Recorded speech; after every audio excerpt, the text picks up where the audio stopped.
And we are live. Welcome to the NBA Deeper Dive. It is Wednesday, March 26th. I am Josh Engleman. I'm joined by Chris Spags. We're brought to you by us, whether it's DFS, Pick'em, sports betting, Sims Tools, Portfolio EV. We've got you completely covered. If you watch sports, we can help you make that more fun and potentially more profitable. 6-game slate ahead of us. Interesting late swap scenarios. Everything has changed. I started the day today with Nikola Jokic doubtful, Jason Tatum doubtful, and Giannis questionable. Now Giannis is out, Tatum is questionable, and Jokic is questionable. Every single thing has changed. We got a lot of things to talk about, and boy, oh boy, am I excited for this first game. So hit the like button, subscribe to the channel, hit the notification bell so you know when everything goes live, and follow us both on Twitter. What's going on, Spags? Excited to be here. It's a Quentin Grimes slate, so happy high holy days to those of you that celebrate out there, as we're going to get into in a minute. But it's weird, like the NBA slate, doubtful tags used to mean something. A guy's a doubtful tag, that guy's going to likely be out.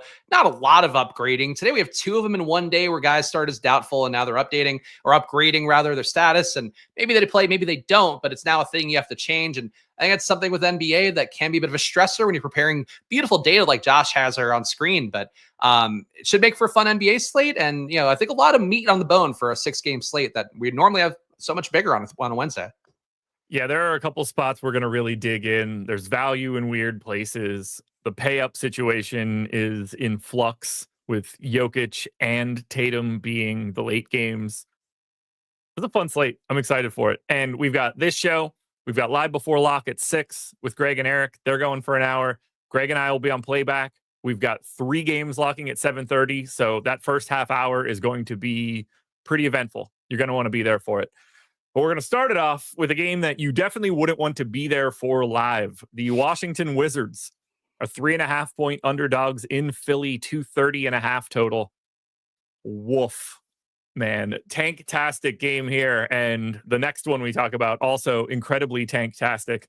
So Keyshawn George is out. Chris Middleton is out. Marcus Smart is out. Anthony Gill is questionable. The other guys that are normally out are out for Washington. And we're getting a ton of ownership. But oddly enough, the 2 highest ranked plays that we have for the Wizards coming out of the boom bust tool are both coming off the bench, or at least expected to. Colby Jones at 3,400 ranks 4th in the boom bust tool. Shooting guard, small forward eligible, just an incredible point per dollar play. And then Tristan Vucevic at 4,300, center only. He's 44% owned, 30% of my lineups. Are you looking at the bench Wizards as primary value options today? I'm getting them. I'm really reluctant to go nuts on ownership here. And I know we've talked about Vucevic and we've been like, hey, we want to play this guy. It would be great if they clear Holmes out. I mean, obviously, Sarr, they're not going to clear out, but we'd love to see some game where Vucevic can start and play 30 minutes and get a normal run. Now he's playing minutes, but the minutes are weird. He's played with Sarr within the last few games. He's playing off the bench. He's started a game recently. It's really hard to pin down what he's doing. The good news, he's been a great producer no matter what with 1.25 fantasy points per minute. But with the minutes that he has today, I'm getting him in about 30% of my lineups. Fields at 41. So I think 25% Vucevic feels like enough, especially given the Q tags we have and, losing that flexibility in the first game of the slate. But I like Vucevic. I just I don't want as much as I'm being fed him. And I think he and Colby Jones, I at least like Vucevic as a player. Colby Jones, I just don't think is that good, at least yet. I don't want him like crazy. I'm only getting him at 10% and change.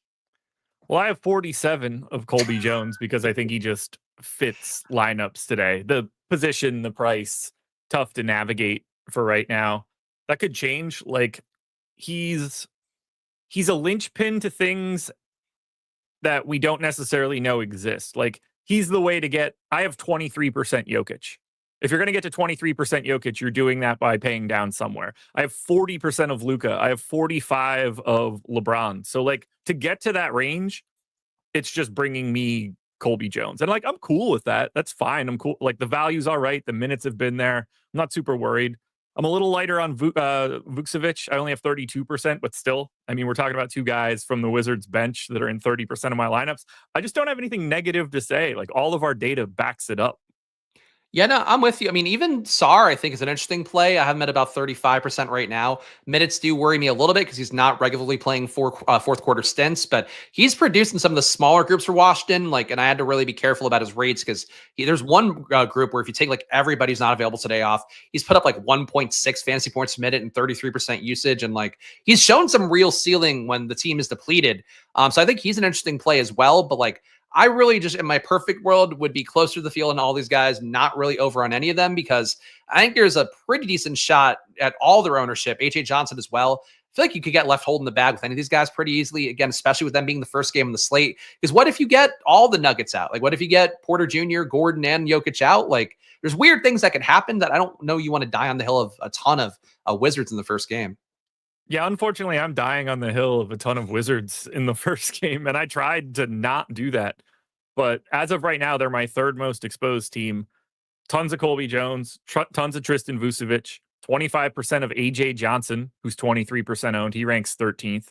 I got 15% of Sar, who's 15% owned. He ranks 17th. I got just shy of 10% of Jalen Martin, which is, he's a guy in the league, I guess. It's weird. The guys that I'm not getting to are Jordan Poole, who I thought I might get to. And don't mind him as much. I think he can play more than the 21 and a half minutes we have in, but we'll see.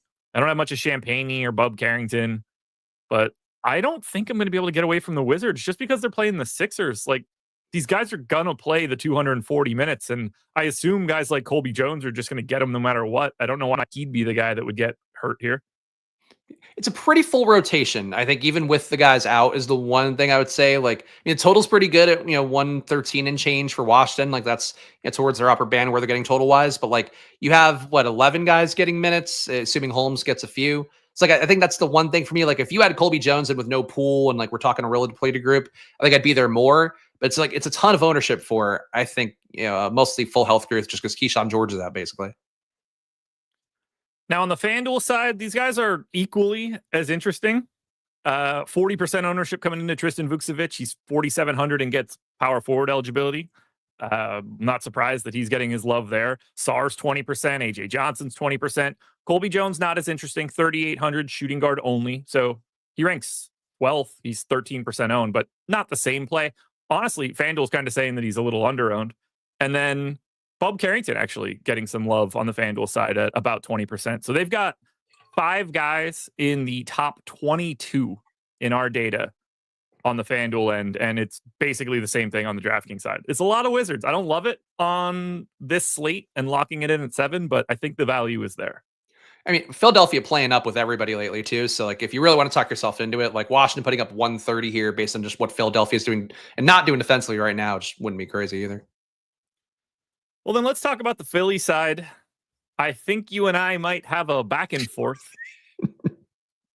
The Philadelphia 76ers here at home. No Andre Drummond, no Tyrese Maxey, no Kelly Oubre, no Lonnie Walker, plus all the other guys that are just always out.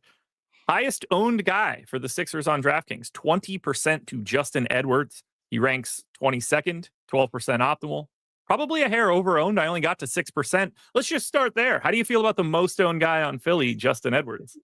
I think he looks pretty reasonable. I mean, with Grimes out the other day, I was quickly hopped in my Discord. Justin Edwards is probably your Grimes proxy for a guy who's going to start shooting more. He's not quite as good, doesn't add as much in every category, but gets his threes up. If the threes work out, you could find a ceiling day. This much ownership, I would try to be close to the ownership because if he doesn't hit those threes, things can move away from him a little bit. But guy playing, 33 minutes or so, 34 minutes in the Stokastic data. I think he looks pretty strong overall. So I have 27% right now. I'm cool with Justin Edwards. He's not my favorite Sixer, Josh, but he's a credible play on the slate, I'd say.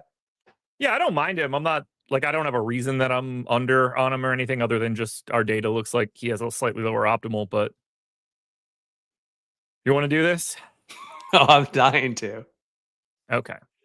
Point guard, shooting guard eligible, $9,100 Quentin Grimes is 15% optimal, 24% chance of 56 fantasy points. He is 14% owned. He's in 13% of my lineups. I am neutral to the field on Quentin Grimes. But somebody on this show is projecting him like he's LeBron James. So, Mr. Spags, would you care to tell the people about Quentin Grimes today? So Quentin, let's take it back a little bit. Of course, I love isolating smaller rates for teams like Philadelphia, where we have different groups that have been out there missing the stars. You take off your Tyrese Maxey, he's gone. Take off Embiid, take off Paul George, take off Kelly Oubre. A lot of high usage guys gone. You'd even take off guys like Lonnie Walker, who've played lately and put up some usage. He's not available either. Court time without all those guys. Quentin Grimes has now played 440 possessions, so we're still under the safe sample size we want to get to, at least like mid 500 possessions ideally. He's put up 37% usage, Josh, 9% rebound rate, 27% assist rate, 1.5 fantasy points per minute. As good as LeBron in this sample size of the various Sixers he has, you are adding another body in, Philip Wheeler, coming on a 10-day deal. I don't know if you've heard of him, Josh, because I hadn't. Filling in for Chuma Okeke. Maybe he's going to upset the usage equation a bit. But this is Quentin Grimes' team. He's shooting. He's getting shit-talked by George Niang, who's saying he's going to be in the corner when the stars come back. I think Quentin Grimes is not going to be in the corner, and I think he's been one of the best players in the NBA this year relative to the expectations coming in. So, Josh, I have a comfortable amount of Quentin Grimes with the Stokastic Sim, my projection overlaid on it, getting him in 83% of lineups. And I will die on that hill if that's where I end up, because Quentin Grimes has made me money this year. He's, including last time I did shows, got tweets from people about it. So we're riding Quentin Grimes until there's no Quentin Grimes left, Josh. Homer James says Spags practiced this speech in the mirror today, knowing he was going to have to explain it to me. It's improv. I promise it's improv. It's in my head. I think about Quentin Grimes often, He's a fine play today. Again, ranks 19th, 15% owned. I got about that amount. Your projection is next level ridiculous. Not even on the... What if I told you Jalen Hood-Schifino is out now? Does that? I saw that. That doesn't move the needle for me here at all. If you're tethered to the universe, Quentin Grimes looks like a very reasonable play today. If you're projecting him to have 10 more fantasy points than Devin Booker and Kevin Durant, you're probably going to get a lot of them. And that sounds crazy to me. Here's what we say, Josh. You say tomato, I say tomato. At the end of the day, the rates are the rates. He's put up what he's put up. And look, I think the main thing for me, like we always talk about, please default to Stokastic data. They have a much more reasonable 42.6 point projection on him. That gives you an upper band where if he exceeds that with the variance settings on the sim, you'll get enough Quentin Grimes. Be responsible. Play 15% Quentin Grimes, 30% Quentin Grimes. But if I play 75%, that's personal choice. And that's where we are. I'm walking into the Quentin Grimes clinic, Josh, and you can't stop me with your protests outside. Mike Verderosa says he has him at, I'm just going to say 44, 43.92. Just in case you didn't say it, what exactly do you have him projected for today? I have him for a crisp 53.8 fantasy points today, which include 31.9 real points, 6.1 rebounds, and 7.1 assists. You guys are free to do what you will with that information. I will say the current line on FanDuel for Quentin Grimes points is 24.5. So too low. What are they giving money away? Is that like a bonus deal for joining the link share down below? Did you accidentally put it in that they're going to play 5 quarters today? I've got him for the 32.1 minutes that Stokastic gives him. It's just he's got a 37% usage rate and a 27% assist rate with the various guys that are out. It's Grimes time. It's been Grimes time. Do you want to go to anybody else on DraftKings from Philly? I have less than 5% of everybody. Jared Butler, who I thought was going to look a little bit better today. He's not looking as good as he did this morning. Not much Yabu or Bona or Council. Obviously, there's 20 more minutes to get redistributed from this Philly team, but I don't think I'm going to have a lot here. I probably do feel slightly better about Butler right now. Yeah, I mean, look, Butler is your direct lever against like a Grimes usage coming down a little bit because Butler has been not shooting the ball very much in these groups. In fact, you see in the court time sometimes where he doesn't start. I expect him to start more often than not, but he's not started. He's played under 20 minutes. Like he's not a priority player for the team, so he kind of defers accordingly. But his rates have been about a 20% usage rate, 22% assist rate in court time. The Sixers with the various stars not available. So to me, like he's kind of a secondary piece, but he's probably due to play better at some point. And he'd be the thing, Josh, where if Grimes fails, it's probably because Butler finally had one good day. FanDuel side's a little different. Grimes is 30% owned there. He's ranking 11th. He's 8,700. So you're getting $400 cheaper and better position. He's shooting guard small forward there. So way better option on FanDuel compared to DraftKings. Butler is a way better option on FanDuel. He's 20% owned there. He's $600 cheaper on FanDuel than he is on DraftKings. But Justin Edwards is just a guy. Everybody else on Philly, just a guy on the FanDuel end. It's there's not a lot here for Philly, which is weird against Washington, but they've had these guys out for so long that like the prices have already sort of stabilized. Yeah, and on FanDuel, Grimes is not as good of a play either. You miss out on the 3-point bonus. It's a big part of his game. Yes, exactly. Let's hop to Toronto and Brooklyn. We have the Raptors, 2.5-point dogs in Brooklyn. 215 total, which is kind of gnarly. For the Raptors, no Chris Boucher, still out with an illness, sick and tired of the Raptors. Grady Dick out, Jakob Poeltl out, Emmanuel Quickly out. Not much ownership, though, coming in here. Colin Castleton, no longer with the Raptors. They got, I don't know, some other guy that's made up. Swider. There you go, Cole Swider. 10% ownership to Jonathan Mobo is the only guy getting more than 10% ownership on DraftKings. He's at 13%. Orlando Robinson's at 5%. Scotty Barnes is at 7%. I don't have more than 5% of anybody other than Mobo, and I don't expect to. What do you like here from the Raps? Same page as you. I'm getting 20% Mobo, so a little bit higher than the Fields. 13% it looks like. I don't know that he's a great play, but he does work salary-wise and position-wise. He's only 4,200 on DraftKings, so I think that price tag works when you are missing Poeltl and you are losing Castleton. And Swider, I would think, is probably not capable of playing as many big minutes, though Toronto can do whatever they want at this point. So I think that probably helps Mobo feel somewhat safer for the minutes projection. But that's really it. Like, they actually don't project terribly for me, Toronto. Like, getting 5% Jacoby Walter, getting 2% of Jamal Shed, who looks okay. 4% Orlando Robinson, who I think be kind of decent leverage against Jonathan Mobo if he were to fail. But like nobody really stands out meaningfully. So I think Toronto's an okay team, but you don't want to pay for the high dollar guys, I think, with the minutes still being unlikely to pass 30. Yeah, I'm having a tough time here, especially against Brooklyn with this low total. FanDuel side's even worse. Highest ranked guy we have is Mobo at 32nd. He's only projecting 5% ownership, 7% optimal. You can see nobody highlighted here. It's just a wildly uneventful team on the FanDuel side. I don't even really have anything that like I want to try to dig into. I don't think there's like a stone left unturned here. I just don't trust this team. Everybody feels like they're going to play like 25 minutes.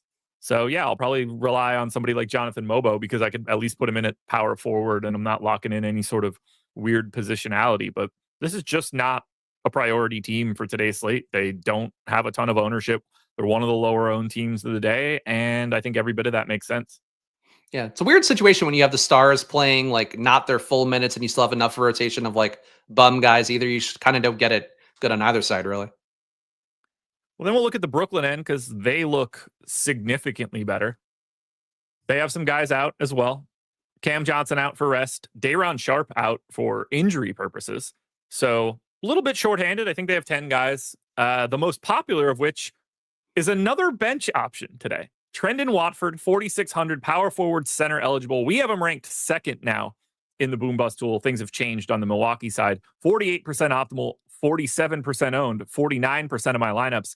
I think Trendon Watford might be my favorite play of the day. Yeah, I mean, he's not my favorite play of the day, but he's one of my top guys as well. 47% for me. I think he looks good. The rates do take an increase from not having Cam Johnson along the various other nets out. They're not going to be available anymore for this game.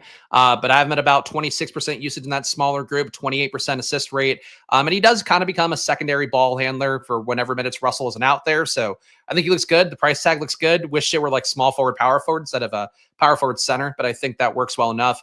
And getting Russell a lot too. And frankly, I'm surprised Stokastic, semi-round before the show with just Stokastic data, got a lot of him in that as well. But getting Russell in 53%, like these guys should absorb a lot of the, lead shot creation kind of possessions.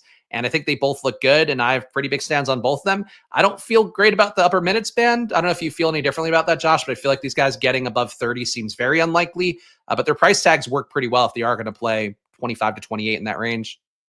I have a ton of these dudes. 49% of Watford, 46% of D'Angelo Russell, who ranks 5th at 5,800, 30% of Zaire Williams, who gives you good flexibility at 4,500 with the shooting guard small forward eligibility, 30% of Nick Claxton at 5,900.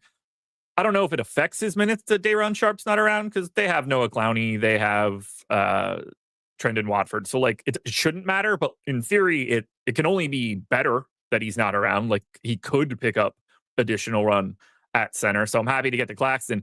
I don't have much else of anything. Barely any Keon Johnson, barely any Jalen Wilson, barely any Tyrese Martin. 7% of Noah Clowney, which I think is just totally fine. That's where we have as optimal.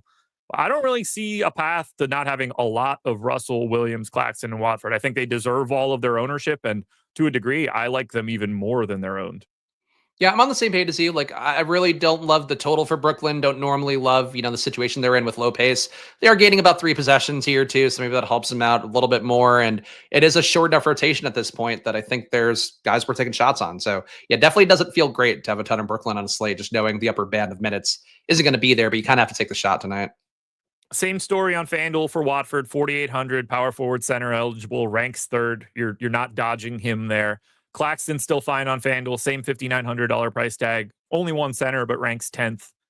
We are getting 15% ownership to Russell. He still looks good. Zaire Williams, not as interesting, doesn't have the MPE, so only 10% owned, but still in the top 30. And I think Keon Johnson is also fine on the FanDuel end. But Brooklyn's looking pretty good today with a couple guys out. I didn't expect them to be the guys, but, they face Toronto. They're tanking too. And Brooklyn seems to play hard sort of no matter what, whereas Toronto will definitely pack this bad boy in at times where they're winning a game. So that'll be Russell's been good this year too. Like I like playing Russell because it's like, good for you, man. You salvage your career. You don't want to win championships. You just want to have fun playing basketball. I vibe with D'Angelo Russell more than I would have thought at other points in his career. Yeah, I mean, he's useless at this point, but good for him. He's got $100 million in the bank and, just gets to have fun, play basketball. Mm-hmm. I like it. But his days of winning basketball are over. If they ever even existed. But he was at least trying to play, quote unquote, winning basketball, and he didn't enjoy it. So more power to him, I guess. Before we get to game number 3, I just want to say hit the like button, guys. We have 1,300 people in here, so I'm guessing we're around 130 likes. Not nearly enough. Let's try to get up to 200 now. Let's build that number up for the Live Before Lock crew. And then let's sign up for the MLB DFS package using the promo code CYCLE. MLB starts up tomorrow. We got plenty of content coming for it. If you want projections, ownership, top stacks, top pitchers, top batters, if you want a single lineup simulator with new features added today, contest generator, regular sims, post-contest sims, Discord, you can get it all for $1 through April 3rd. No matter what day you sign up, whether it's today, whether it's tomorrow, whether it's Friday, you'll pay $1 until April 3rd, at which point you will re-up for whichever package you chose, weekly or monthly, core or max, whatever it ends up being. But baseball is fun. It's probably my favorite DFS sport just because your team can be shit and then they could go nuts in the final 3 innings and you go from having an awful team to a team that hit 4 home runs in the 8th and 9th, and everything is changing. It's a fun sweat. You're always live, and you could roster bad people because they get opportunities too. Very different than the NBA. You can sign up with the link in the description or the one in chat. $1 using the promo code CYCLE. Oh, I forgot to turn the graphic off. Data's in too for people that care about that because I had to get my stuff ready. I'm going to be on the Live Before Lock show tomorrow, so tune into that. But Stokastic updated bright and early, so if you want to start playing with the Sims and all that, good time to wrap your head around baseball because it does take some work to get your mind right for baseball. But the success has been there for the Stokastic team for years. Alrighty, we're going to Los Angeles. Well, technically, we're going to Indianapolis, but we're going to talk about the Lakers. They're 1.5-point favorites in Indy, 236 total. We've got some ownership coming into these guys, and it's a lot more than we had earlier now that we have more value and no Giannis. Rui is probable. LeBron is probable. So we're getting whatever the Lakers deem their full-strength team, at least as of right now. You will be rostering essentially no one from the Lakers other than Luka Doncic and LeBron James. They rank 7th and 8th. They're both 36% optimal. They're both essentially 30% owned. I have 40 of Luka, 45 of LeBron. With no Giannis on this slate now and a bunch of value, I have found no issue whatsoever paying up for these guys. Happy to have them both. Don't really have a preference between the two. I just know that I'm going to have a ton because you have the salary to spend. I would favor LeBron a lot here because with these guys together on the Lakers, like the usage rates, the assist rates come out pretty flat. And obviously LeBron had some time as well before Luka was there, but like Luka's put up 34% usage, 33% assist rate and court time overall on the Lakers without Russell, without AD, which doesn't matter for him. LeBron, that same rate sampling without AD, without Russell, 32.5% usage, 34.2% assist rate. Like these guys to me are both like a 1.5 fantasy point per minute guy. And on my show before this on my Splashplay channel, I was kind of saying like I view them like the Magic, where I prefer Wagner most slates because he's cheaper and they project similarly. But they both, I think, have a push-pull dynamic where like if Luka exceeds, LeBron probably had a slightly worse day. I find it hard to believe they both would get there versus Indiana. I guess it's possible. It's a lot of ownership for both guys. So I'm favoring LeBron personally. I'm getting very little Luka. I guess that's my sacrifice to the altar of Quentin Grimes. But like I prefer LeBron here. I think they should be closer in price tag, and he's so much cheaper. I mean, I have more of LeBron, so I'm with you on that one. I just don't have a care in the world for getting to these guys just because I got to pay up somewhere, and I'm happy to do it on these guys. There's no other ownership coming in here. 2% to Reeves. Everybody else is fully unrosterable. I think like 5% of Reeves and 150 is okay, but he is not a priority with these guys in. It stands out how low owned he is with how owned Luka and LeBron are, with those guys being 33% and like Austin Reeves isn't at all. And I do think, if you study some of the top players out there, like I would bet like a Steve Buzzard, not to cite him and blame him for like, I bet he'd play like an Austin Reeves lineup tonight without Luka and LeBron because like, the concept of leverage and all that. So I would say for Reeves, if you're trying to get cute, I think he's worth a few shots, but I'm with you. Like projection wise, to me, LeBron looks really good. Luka looks passable. Reeves is just not really a natural play.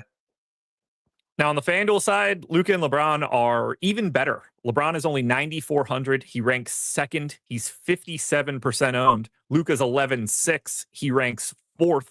He's 50% owned. Austin Reeves is much more playable on FanDuel. He's 7,800, saves $500 in salary, ranks 23rd, 10% owned. You're not going to anybody else, but if you like LeBron and Luka on DraftKings and you play on FanDuel, they're even better there. They look great on FanDuel. I mean, LeBron at 9,400 on FanDuel is crazy.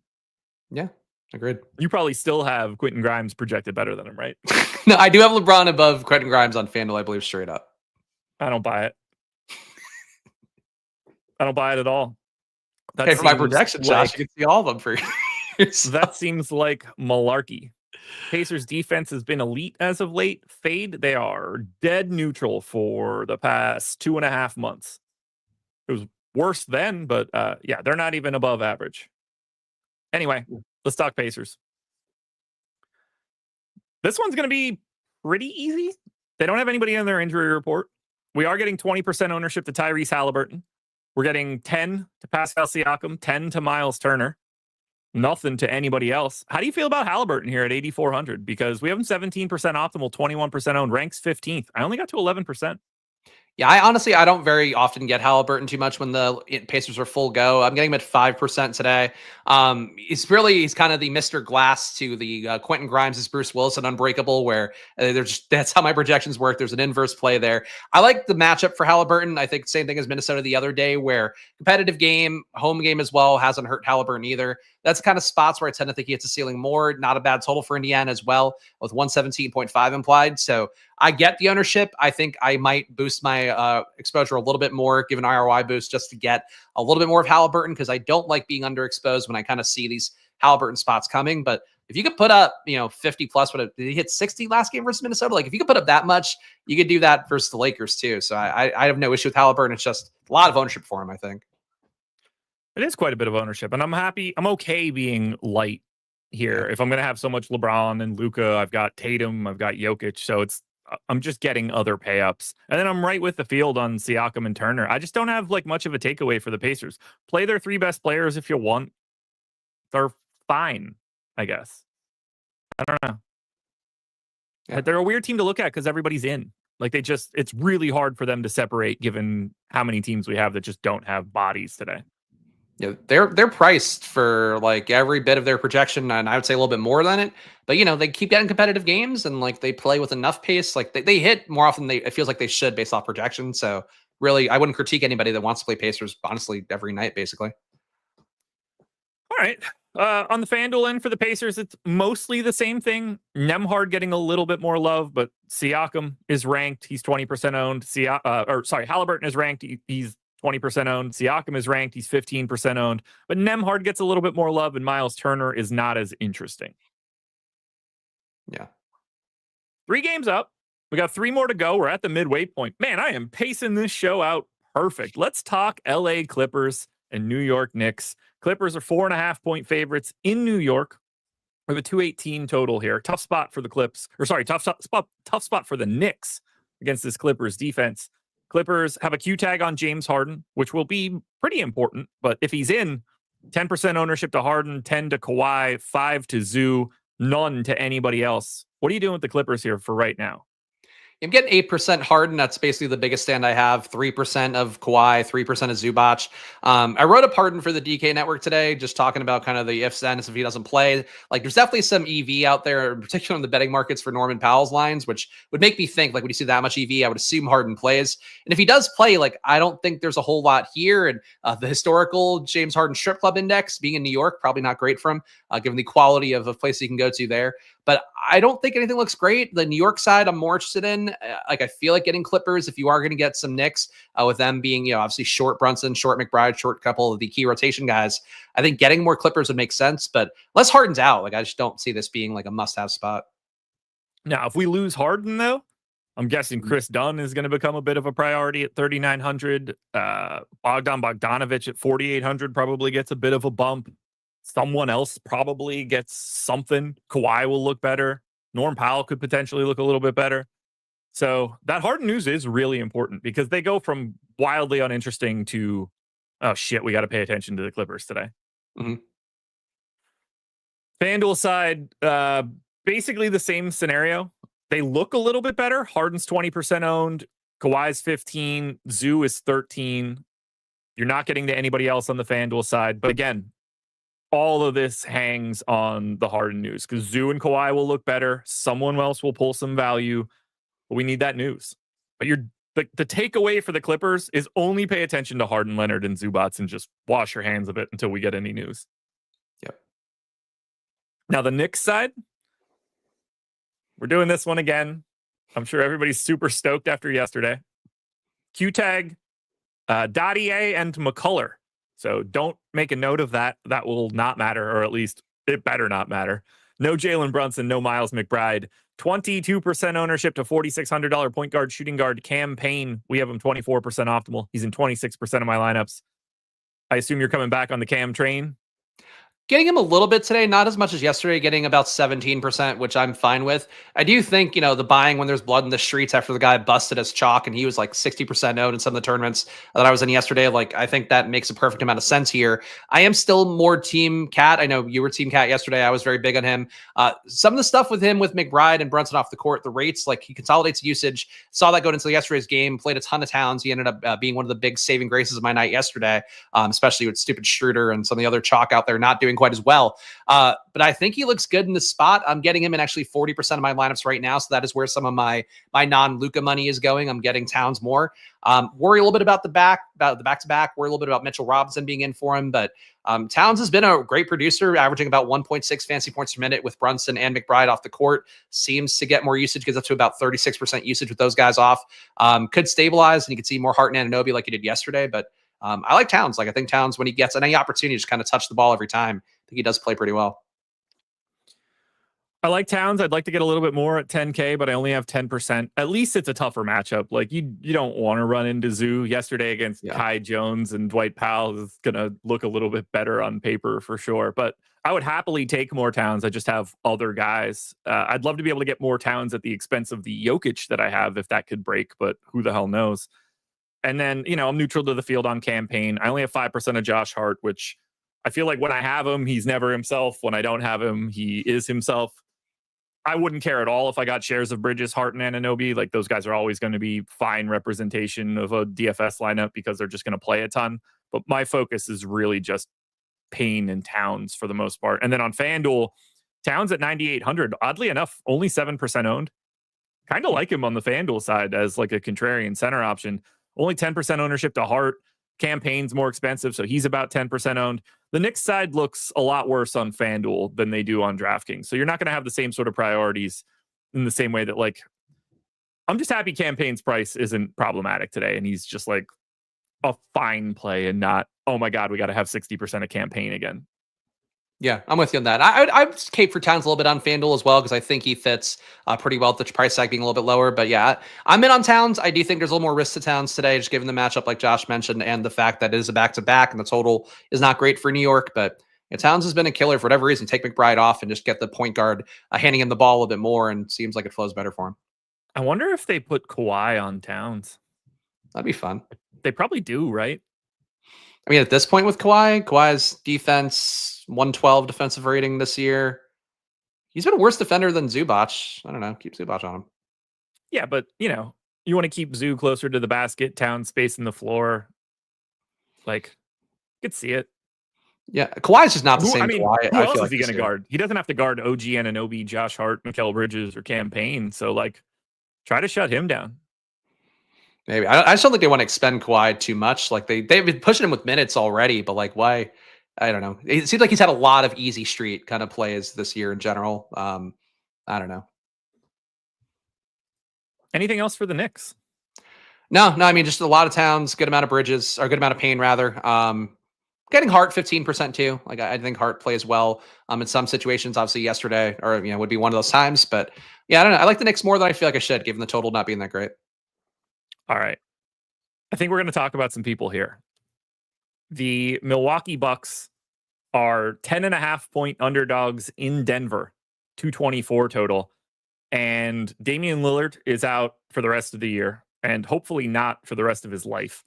Giannis is out today. Obviously, no Bobby Portis, no Jericho Sims. 4 dudes from the Bucks on DraftKings rank in the top 10, including your number one play of the day, Kevin Porter Jr., 4,600, point guard only, 58% optimal, 55% owned, 60% of my lineups. Are you jamming Kevin Porter Jr.? Yeah, he's one of the ways I'm getting value on the slate. I have him in 77% of my lineups. I would love to see him start. I think in this kind of situation where you lose another key creator and Giannis out there, I feel like you need to get somebody else who can actually, get up shots, create shots, whatever. But even playing off the bench, we know he's very likely to close in those spots. He's produced just shy of 1.4 fantasy points a minute when you take Giannis, Lillard, Portis, and Middleton off. It's not the biggest sample size, but he has been gunning in the way you'd expect Kevin Porter Jr. to do it. So I think he's the best play here, your best shot to pay off. Curious about the starting rotation. I know you've got the one on screen here. Kyle Kuzma playing power forward makes sense. Is there any world where Tyler Smith gets meaningfully in the rotation? Was my one thought here, because he can play 4. He creates, he gets shots up. I don't know if he actually creates shots. But I feel like there could be something weird they do with the starting group. And Andre Jackson, I think, would be a great value too, but I don't know. Just curious about the starting group and what you think about it. I don't expect anything out of Tyler Smith. In theory, they could play him. I don't have a great feel there. We don't have him in. I probably wouldn't have any sort of minutes on him, just given a look at the rotation here. Not a guy I'd be paying attention to today. But I wouldn't be surprised if they shut everybody down and he plays 24 and you didn't see it coming. Yeah, because he would be the backup center, and I feel like if you get Jokic playing on that side, I think you'd have to play him some amount of minutes. But yeah, look, whoever you get as a starter, I think is going to be a good play. Even if you don't get Porter Jr., he's still a good play. Andre Jackson being minimum salary if he does start, and if they do get a little bit of minutes boost, right now he's only projected for about 18.7 minutes by Stokastic. If you give mid-20s, you probably would get him, and I think more lineups than not at shooting guard, small forward eligibility on DraftKings. So really the starters here I'd prioritize, but I'm getting honestly 20% of everybody, 20% of Rollins, 20%, actually 33% of Trent, 40% of Kuzma. He's the one I'm lowest on relatively, just because he really hasn't been good at any point this year on the Bucks. Brook Lopez, you would think if they're trying to win this game, he's got to play more minutes if Jokic is out there. So any Buck who's in the rotation, I think is strongly in play. It's just Porter Jr. looks the best by a wide margin. Yeah, 50% ownership to KPJ, 50% ownership to $5,900 Kyle Kuzma. He ranks 3rd. He's in 40% of my stuff. Brook Lopez and Gary Trent are both 30% owned. They rank 9th and 10th. They're both in 40% of my lineups. I got 20% of Ryan Rollins at 4,500. He's 20% owned. Got a couple shares of Taurean Prince as well. 5 guys from Milwaukee on FanDuel. It's like a burger joint. 5 of them are in the top 9. It's Porter Jr. at 1, Gary Trent at 5, Brook Lopez at 6, Kyle Kuzma at 7, Ryan Rollins at 9. They're all 37% owned or more. Taurean Prince on FanDuel ranks 18th. He's 20% owned. this is the most popular team of the day. This is the team you got to get to. That should not be all that surprising. That's what happens when Giannis Antetokounmpo and Damian Lillard aren't around. There's not a negative thing here for me. You got to have a ton of these guys. You're probably getting 3 or 4 Milwaukee Bucks guys in every cash game you're playing. I mean, 3 at least, I would imagine. You're probably getting Kuzma, Porter Jr., and then 1 of Trent or Lopez. I don't have a negative thing to say. Do you anticipate being under the field on any of these main guys? Kuzma, I'll be a little bit under just because I don't think I'm going to get there projection wise, but I still have him for, just shy of 33. Stokastic has him for 33 and a half. So I'll be there. Yeah, I don't know. I think I'll be with all these guys. I'll try to split them up a little bit, get some different looks and different combos of them, but you're going to have to play some. And really, I maybe exercise the most caution on like a Brook Lopez, because if you don't get Jokic going, the thing is you want to still carry his ownership, so you have some swappability. But if you don't get Jokic playing, I think they could easily just not play him because you're not playing anybody else anyway. So why play your old vet center at this point? Well, let's talk about this Denver team because they're a disaster right now, but they might not be. So Q-tag Aaron Gordon, Q-tag Michael Porter Jr., and then Jokic went from doubtful to questionable today, which does make me think he's going to play. No one's getting any ownership on Denver right now, which is not surprising. And if everybody's in, I think the only guy you're probably going to is Nikola Jokic. What do you want to do with Jokic here at 12.5 on DraftKings? I have 23%. I'm very happy to have some heading into lock. Yeah, I think I'm going to try to boost him a little bit because he will give me some flexibility as well for the slate, which I think is important just to know the injuries and all of that. But I'm only getting him in 5% in the semi-round before the show. He's not a tremendous value to me. He would be my highest projected player on the slate, even above Quentin Grimes. But I do think he looks like a player that's a little bit harder to get to. That said, because it's hard to get to, the Stokastic semi-round before the show with just Stokastic data, Jokic was in 4 of the top 5 ROI lineups. I think Luka Doncic was in the 5th one. It's he's coming up in the sim data. When people don't play him, can't afford him, have some concerns about the Q tag or whatever. Those are the days where if Jokic gives you 80, you're going to be on more of an island than usual. God forbid he gives you 100 like he has in the past. You have some minutes risk for sure coming off of a few games of injury and Milwaukee, whatever bullshit they're doing on their side. But I think you're right to have Jokic 25%. I'd love to get more if I could figure it out. Yeah. Now, I can't tell you guys who to play or what to do here with Denver. If Gordon and Porter are out, then we look at Westbrook and Watson differently. If, Jokic and Gordon are out, then we're going back to DeAndre Jordan at 5K. He looked good earlier today when I didn't have him in. There are a lot of different ways this could break for Denver. Having all of that exposure to Milwaukee will certainly help you be able to move stuff around for this news. I don't hate the idea of trying to get a little bit more of these guys in the Sims just to try to set yourself up. But, they've got 100 minutes questionable today. We have no idea what Denver will look like. You need to be paying attention. Same scenario on FanDuel. There's no ownership coming in. They could look good. If all 3 guys are out, Denver becomes Milwaukee. We're looking at, it's not going to be as extreme because this is newer for Milwaukee, but this game's going to change up a lot when we get this Denver news. Yeah. You don't have huge value for sure. Yeah.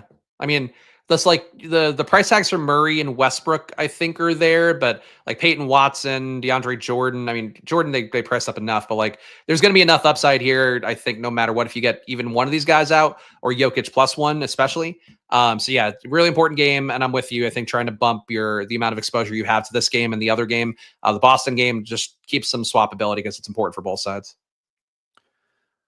Well, we're through 5 games. We've got 1 left to go, but I do need to mention the Portfolio EV tool. We've been sharing this on playback.tv/Stokastic the entire show, and it is constantly refreshing itself to show you guys the best possible bets of the day. We take a market-based approach to beating the books. We give you an OddsShopper rating, expected value, expected win rate, historical ROI on all of our historical recommendations, so you can dig into the data and see how those particular props have looked on those sports books. We've got parlay builders, mass bets, mobile app, anything you could possibly want, and it costs you nothing to check it out. The link is in the description. It shows up in chat as well. 7-day free trial. You can cancel at any time if you don't like it. Go check out Greg, Nathan, Eric, Laffy, Aton. I'm missing people for sure. We have tons of portfolio EV content out there. Ben, don't want to leave Ben out. Go check it all out. Go check out Greg's Bankroll Challenge, where he turned $100 into like $1,500 so far this NBA season. He did it in less than 100 days. You guys can be doing that too. You don't need a big bankroll, and you can sign up. Free trial, 7 days for any new user. All righty. Boston Celtics, 6.5-point favorites in Phoenix. 222 total. This team looks different now too. Jason Tatum was doubtful to start the day. He is questionable now, which means everybody is technically in for Boston, and that has made Boston unowned. 3% to Jason Tatum on DraftKings, highest owned guy. 2% optimal is the highest owned optimal. What do you want to do with Boston here? I was not getting much in the sim I ran before the show, so I'm actually just going to update my data a little bit because I think I might have had Tatum's rates still, or the rates increased for life without Tatum. Nobody projects that well for me here. I don't have anybody on Boston above a 4.5x value relative to DraftKings salaries. I do think they make sense from a tournament perspective because the projections won't put anybody on them. The Q tag hanging over Tatum, all that. Like, these guys have an upside if Phoenix hangs in this game.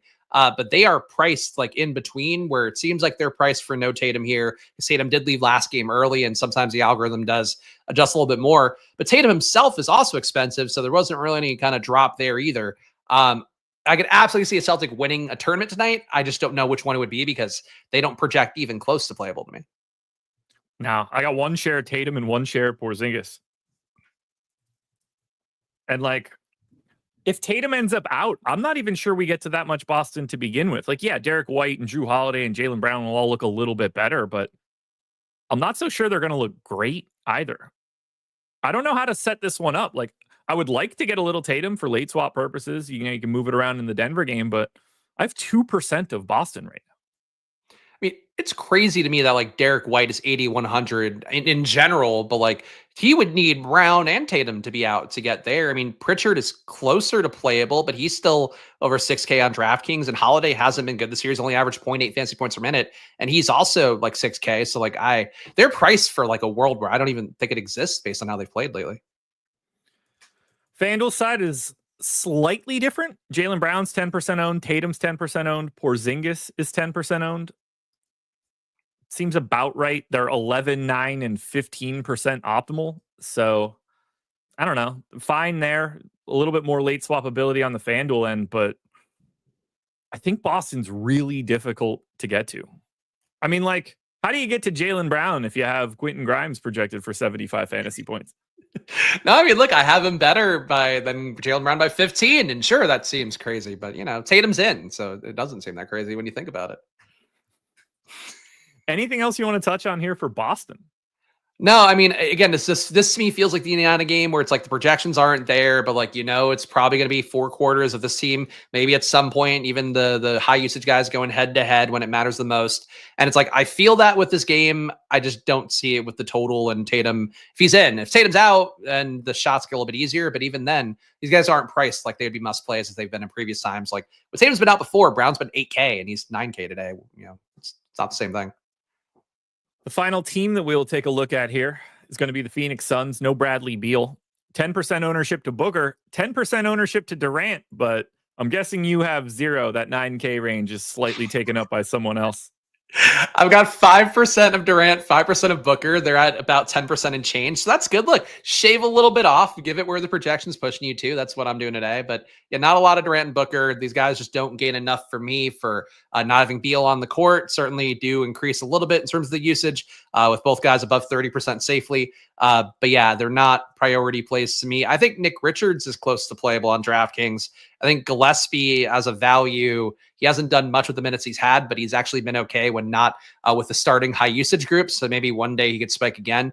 Like, I think you can talk yourself in these plays for like the late slate in particular. For the main slate though, like nobody, no matter what price tag, I feel like nobody is even close to as good of a value as a litany of players in the slate. Yeah, I got 7% of Booker. I got 10% or 13% of Durant. So like just right around that 10% mark on both guys. I can't, like, 1% optimal to Gillespie, 2% to Dunn, 2% to Richards, 1% to Tyus Jones. There's nothing here. And obviously they get the shit end of the stick for the matchup facing Boston. Like that's just not going to be a good spot for them. So a little bit of Booker, a little bit of Durant. I'd like to have a little bit more for late swap purposes, depending on what happens on the Boston side or for Denver. But I'm just having a lot of trouble getting to this Boston Phoenix game. I'd like to get a bit more. It is a really unowned late night hammer in a way that we don't get very often. So that alone may compel some of you to want to play it. But like projection wise, it's just these guys are not. I feel like nobody in this game at the higher dollar points are like even close to where you'd want them to be playable. So we have now talked about all 12 teams on the slate. 6 games up, 6 games down. And we did it kind of quick. We're a little early. So if you guys have any questions, drop them into chat. Let's go through and give our top play at each position on DraftKings. Shall we? Yeah, let's do it. Let me sort my stuff, but I have a screen I can do this with, so that works. Well, I'm glad you have that ability for us right now. That's helpful. Who is your favorite point guard of the day? Favorite point guard of the day would be Kevin Porter Jr. Relative to my exposure and his value, I think it'd be a good one. Russell, not too far behind, and Quentin Grimes is technically a point guard, so he would fit as well. Let me give the FanDuel chart for Phoenix because we just had a question about that. Top point guard for me in terms of exposure is Kevin Porter Jr. If we want to just add a second one, since just for that kind of sake, D'Angelo Russell. If you're paying up, it's Luka. Yeah. Okay. Shooting guard. Where are you going? Quentin Grimes coming up again. Gary Trent. Really? Gary Trent, if I'm not getting... I mean, look, I have so much ownership of him. He's coming up in point guard, coming up in shooting guard. Gary Trent, I'm getting about a third of my lineups. Really don't have any other big stands at shooting guard. Andre Jackson looks like the best value to me, but I would need to know he's starting to play him more. But yeah, Quentin Grimes would be the real pick. Okay. Colby Jones, for me, is the guy that I have the most at shooting guard. Gary Trent, Zaire Williams, AJ Johnson, Cam Payne. I basically don't have a shooting guard with any sort of volume north of 4,600. The most I have is Grimes at 13%. After that, it's 7% to Booker. But I have 25 of Payne, 25 of AJ Johnson, 30 of Zaire Williams, 40 of Trent, and 47 of Colby Jones. It's pay down shooting guard season today, that's for sure. And I do think that also is what makes Quentin Grimes such a compelling tournament play. There you go. Well, yeah, he's a compelling tournament play. He's projected to be the best play of the day for you. Yeah, and he's going to be at shooting guard, and there's going to be a bunch of 20-point, 30-point guys if they're lucky. Cake. Small forward. Who you got? Andre Jackson, best value for me again. My highest exposed guy, I guess, is Kuzma. So I'll say Kuzma, even though I really just don't feel good about Kuzma. Yeah, I've already mentioned Zaire and Gary Trent and Colby Jones. The other two guys that I'm getting at small forward with volume, 40%, it's Kuzma and it's LeBron James. Power forward. Oh, power forward. Watford and Kuzma are pretty close, but Watford I have more of. I have 47% Watford, 40% Kuzma. Watford, Kuzma, and LeBron, but we haven't talked about Watford yet, so that will be Trendon Watford taking the role of my favorite power forward play. And then we get to center. Who you got? Technically at center, I have the most Watford right now, but I have 45% Lopez and Towns. I'll go Towns because I think that's a lower owned play, 11.5% projected ownership. And I was all over it yesterday. I think the rates look the same, even though the Clippers matchup is tougher. So I'll cape for Towns here. I'm a little over the field on Brook Lopez, Nick Claxton. Obviously, we mentioned Watford, Tristan Vucevic, Jonathan Mobo. And then I am getting to 23% of an 8% owned Nikola Jokic. So ownership pivot to the best overall basketball player on the planet. I'll take it. There's a chat debate right now about is Kevin Porter Jr. a bad player? I think you would have a very quick and decisive answer that he is effectively a bad player, right? Yes, he's not good. The only person that thinks he's good is Optimal Prime because Giannis wanted him on the Bucks. I'm going to look at it slightly differently and say that, the guy that has a 51% true shooting, which is 13th percentile on 25% usage. He's shooting sub 30% from three. He's a 14th percentile turnover guy. Yeah, I'm going to go ahead and say that Kevin Porter Jr. confirmed not that great at basketball. I feel like my basic metrics for anybody, if I would say like they're good or not good, you have to at least be over 55% true shooting. Like you got a pass average there. If you could do that with high usage, great. If you could do that with a high 3-point percentage, great. If you do that while contributing rebounds and assists, great. But Kevin Porter Jr., like, and I maybe this is definitely being generous to me. He plays like I used to play in intramurals in high school. Like he play like he just guns. He just gets shots up. I certainly didn't tune up anybody the way that he does, but I like for the most part he just plays that kind of style. Great for fantasy, but like for real life basketball, he'd be one of the first guys you would take out of a playoff rotation. This is fun. We're going to leave it on this one. Optimal says, of course, Josh is going to read the computer, the same computer that told him Anthony Edwards sucked years ago. That's because he sucked. And at no point did I say that I thought Anthony Edwards was going to suck forever, but he sucked when he was a rookie because he's supposed to suck when he's a rookie. He's not supposed to come in and be Wilt Chamberlain. He's just a shitty rookie. At no point did I ever say that I didn't like the future of Anthony Edwards. But you don't seem to understand anything, so I'm not surprised. Spags, who wins you your tournament today? Who fucking know? It's Quentin Grimes. Isn't Quentin Grimes. Even Quentin Grimes, Josh, he came into the league. He wasn't that great as a rookie either. He got lost in the Knicks rotation. They got rid of him. And now look at this guy. If not him, I think it'd be Towns. I just like Towns and what he's been doing lately. And I like that he's 10% owned. Like that's really low for a guy coming off a triple-double yesterday. On April 14th, 2024, Quentin Grimes was a projected -1 offensive EPM. On March 16th of 2025, so about a year later, he projects as a positive 1.3 EPM guy. A change of 2.3 offensive EPM in a year. Great year.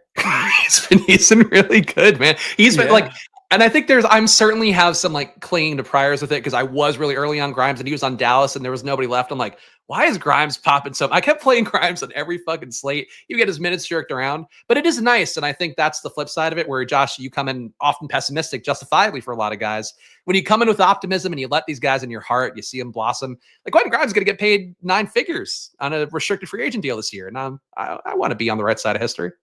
He is absolutely not getting $100 million in the offseason. 61% sure shooting can be a 3-and-D guy, can be a high usage guy. Depends. I'll bet any amount of money you want to. The Quentin Grimes does not get $100 million in the offseason. You can name the amount. You're telling me he can't get 25 for 4?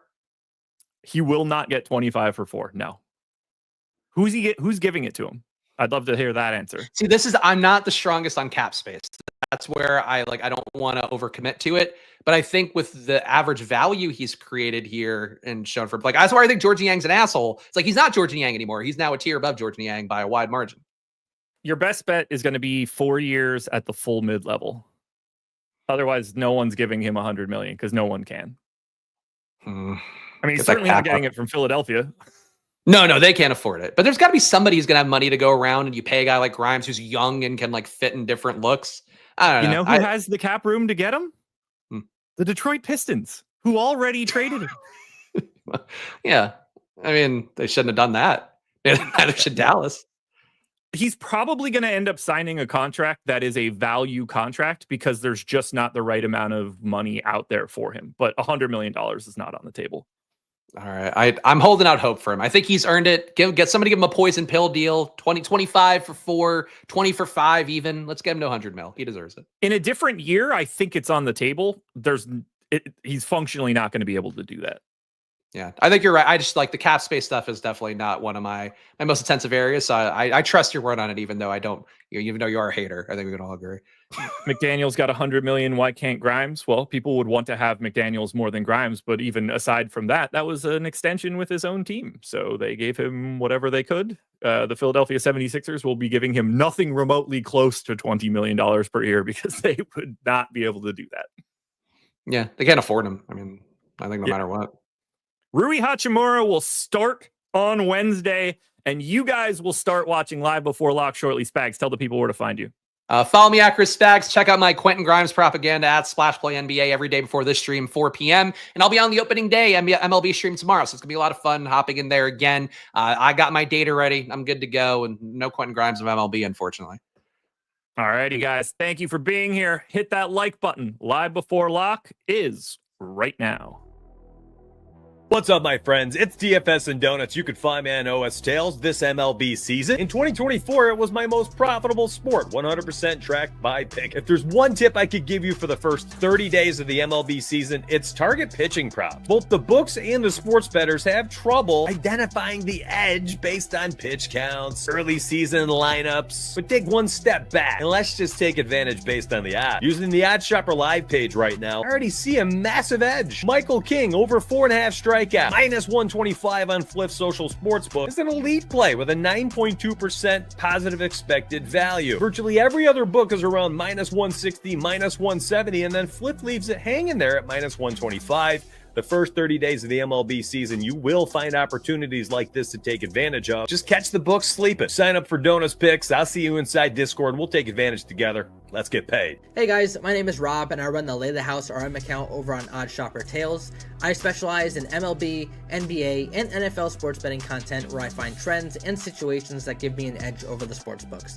These trends go way beyond the last 5 games that you'll see on the player cards and prize picks for every single player. When you sign up for my Tails package, you'll get access to my amazing Discord community, you'll be able to see all of my bets, and then you'll also see all of my research and analysis that goes into these bets as well, so you can make an informed decision yourself when you are tailing my plays. One MLB pick that I'm going to be on this year early on is Jason Dominguez to win the Rookie of the Year. The Yankees are going to need every ounce of offense they can get with the departure of Juan Soto and the injury to Garrett Cole, and Jason Dominguez is definitely going to be an exciting player to watch during this 2025 season. Let's all have a profitable and fun baseball season, everyone.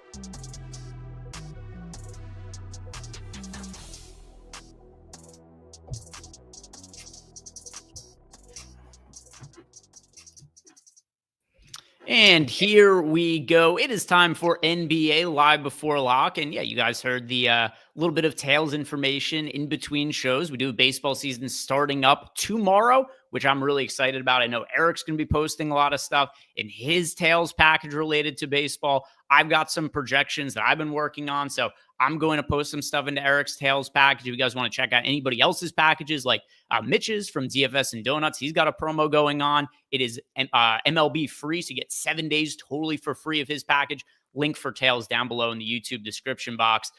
Eric, what is happening? Are you excited? I assume you're excited for baseball. I see you got your Twins hat on a day early. Yeah, I was just kind of cleaning out some stuff in the garage, and I was like, oh, this is timely. Ended up finding all of my Dodgers and Twins hats that are just kind of all thrown together, assorted. And there's some Angels hats because once in a while Anaheim's a thing that we do. But yeah, very much looking forward to it. Also, my wife has season tickets to the box for the Dodgers this year. So she has a cool job, is much cooler than all of us. So I'm going to be going to a lot of baseball games, I think, this year. I'm going to be going Friday night.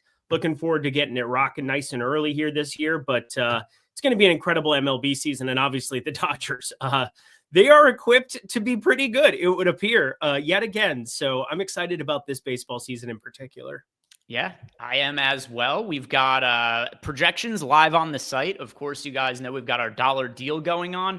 Also, we made some enhancements to our single lineup sims ahead of baseball season. This is also going to apply to basketball. So have this up on screen right here. So if you guys ever want to build just the optimal lineup in our projections, here's a really easy way to do it. Go to the single lineup sim now. You just press complete this lineup, and it'll just build for you the highest projected lineup that we have in our data. So for a lot of people who want to know some of the best practices for cash games, this is probably the easiest way to do it. You just go in here, and then you could just press optimize, or complete the lineup is the button. It's essentially an optimize button. You can press clear lineup here.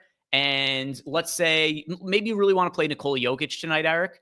Jokic, who is questionable, but getting into some of the individual players here. You could go Jokic, and then you could do complete this lineup. It'll build you the highest projected lineup with Jokic in it. So if you guys are looking for a good way to build cash game lineups, I think this is the best way to do it with our data. lock in some of the highest owned players, optimize it with some of the rest of the highest projected players around it. And I think that's a pretty good way to go about doing it. So other than that, that is new that we have up on the site. It was something that was requested by a lot of you guys. So hopefully that helps some of you out.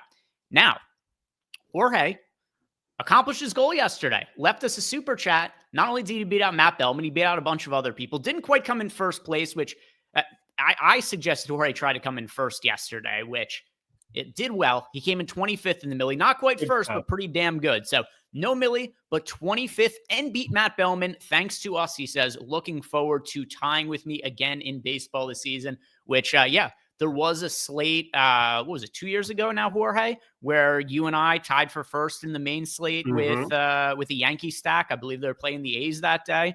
So, Jorge, love to see that you had some success in the Millie Maker last night. Let's run it back again today. Obviously, there's no Millie today. We still do have a slate for us to be talking about. We got some news, as per usual, Eric, while the show was turning over, but nothing that's going to matter all that much. I really feel like it was news just for the sake of giving us news. Rui Hachimura starting, but a minutes restriction. I assume it doesn't really change your stance on him in any way.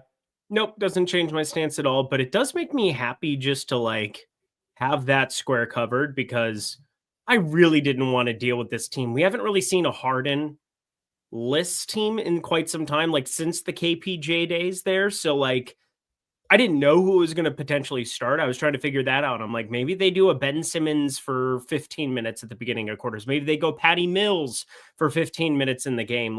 There were some different iterations. I thought Bogdanovich was probably your chalk answer, but no matter what, it is so good not to have to deal with that situation, because we have so much late news that we have to deal with for sure. And here is that late news that you are talking about. We'll go through the injury reports. I'm wondering if you have any particular leans on players, because I'll tell you what, Eric, I do for today. We have Nikola Jokic is questionable. James Harden, he's officially still questionable, but he's going to play today, so no real issues there. Jason Tatum, questionable. I can't believe the turnaround for Jason Tatum here, where that injury looked severe the other day when he first gets hurt. It was Domantas Sabonis undercuts him on a three, rolls his ankle. He was crying on the court. He was in a lot of pain. He needed help to get to the sideline. You think, boy, this is not good for the Celtics with only 10 games left in the regular season. They've been so cautious with all their guys, making sure they're rested so everybody's healthy for the playoffs. And then go to a commercial break. They challenge Blake. Tatum comes out, shoots the free throws, which I wasn't expecting. He doesn't play for the rest of the game, but he was kind of moving around okay. Then he shows up at shoot around. Today's feeling pretty good. They upgrade him to questionable. So that's the backstory there on Jason Tatum. Jokic, he was initially doubtful. He was upgraded to questionable. We've also got Michael Porter Jr. questionable. Aaron Gordon is questionable. Anthony Gill is questionable. That one doesn't really matter. That's where we'll give the cutoff of players who are on the injury report. Of the players that matter that we've gone over here, Eric, any particular reins, guys who are going to be in or out? Because I've got some. Okay, so I'll start with Tatum. I lean that he's going to be in, because I'm just shocked, like you are, that he would even be questionable today. I thought for sure he'd just be doubtful out. That did not end up being the case. So slight lean towards him being in. The next three are wild, because the Jokic one, the Gordon and Porter Jr. situation, if all three are out, obviously you want to get to every single guy wearing a Denver Nuggets jersey that you humanly possibly can. That game starts at 9 p.m. Eastern time, 6 p.m. Pacific. You would have Boston Phoenix, but Boston Phoenix is such an unappealing DFS game, aside from, if you want to get to Tatum, if he plays, sure. If you want to get to Booker, Durant, sounds great. But for the most part, Denver, I think Jokic plays now that he's upgraded to questionable, because the elbow has been a recurring thing. You don't upgrade a guy like Jokic unless you are pretty confident he is playing basketball today. This game's at home. They're trying to solidify it. And then I think this makes sense to have Michael Porter Jr., Aaron Gordon, one of the two at least resting. I think I lean towards Aaron Gordon purely because he's had actual injuries. Michael Porter Jr., we talked about this 2 days ago. He's been so injury prone throughout his entire NBA season, but has lived a pretty charmed life. He did get the late downgrade. It is with his back, so maybe you get him sitting here too, but I guarantee you one of the two sits in this spot if Jokic plays. So I lean towards Tatum slightly in, Jokic definitely in, Gordon, Porter Jr., one of the two resting. Not sure on Tatum, just because the Celtics have nothing to play for. And right. I have a feeling the team wants him to sit. Tatum wants to play, and he's trying to talk himself into it, went through shoot around. So what I think we're going to find out in let's see, what time is it? So it's 6:11 Eastern time. That game starts late at 10 o'clock. we're going to find out later that Tatum's a game time decision, and he's going to go through. I think this is like a real game time decision where he's going to go through warmups. You're going to have the team check him out to see how he's reacting to moving around. And I think that they're certainly going to err on the side of caution. He is going to push to play, and the training staff is going to make the final decision. I think Tatum is very 50-50. I think he's very 50-50. I think Tatum plays. I mean, not Tatum. I think Jokic plays. That would be confusing if I said that right afterwards. So I think Jokic plays, and I don't think his injury is all that severe. I think they wanted to give him a bunch of time off and then get him. I think the idea for Jokic was to get him time to rest while also hoping it wouldn't hurt Denver in the standings. And then they were prepared to bring him back whenever it was that they started to have any kind of slide. And where the Nuggets are at right now, they are third in the West. They're first place, not reachable. They're already clinched by OKC. OKC is up by a million games over everybody else. Yeah. They're 2 games behind Houston. I think they might regret a little bit how much they held out Jokic. They're only 1 game up on the Lakers and a half game up on Memphis. So you're in a scenario here where if the Nuggets finish the season strong, they could conceivably be the 2 seed. It's fairly unlikely, though. What is very likely, though, is if Jokic continues to sit and they lose games, they could drop all the way from being the potential 2 seed down to the 5 seed. And then you're in a scenario where the first round of the playoffs, you are going to be potentially in a road game against either road series against either Memphis or the Lakers. And if you win, congratulations, you're on the road playing OKC. That is not what they want.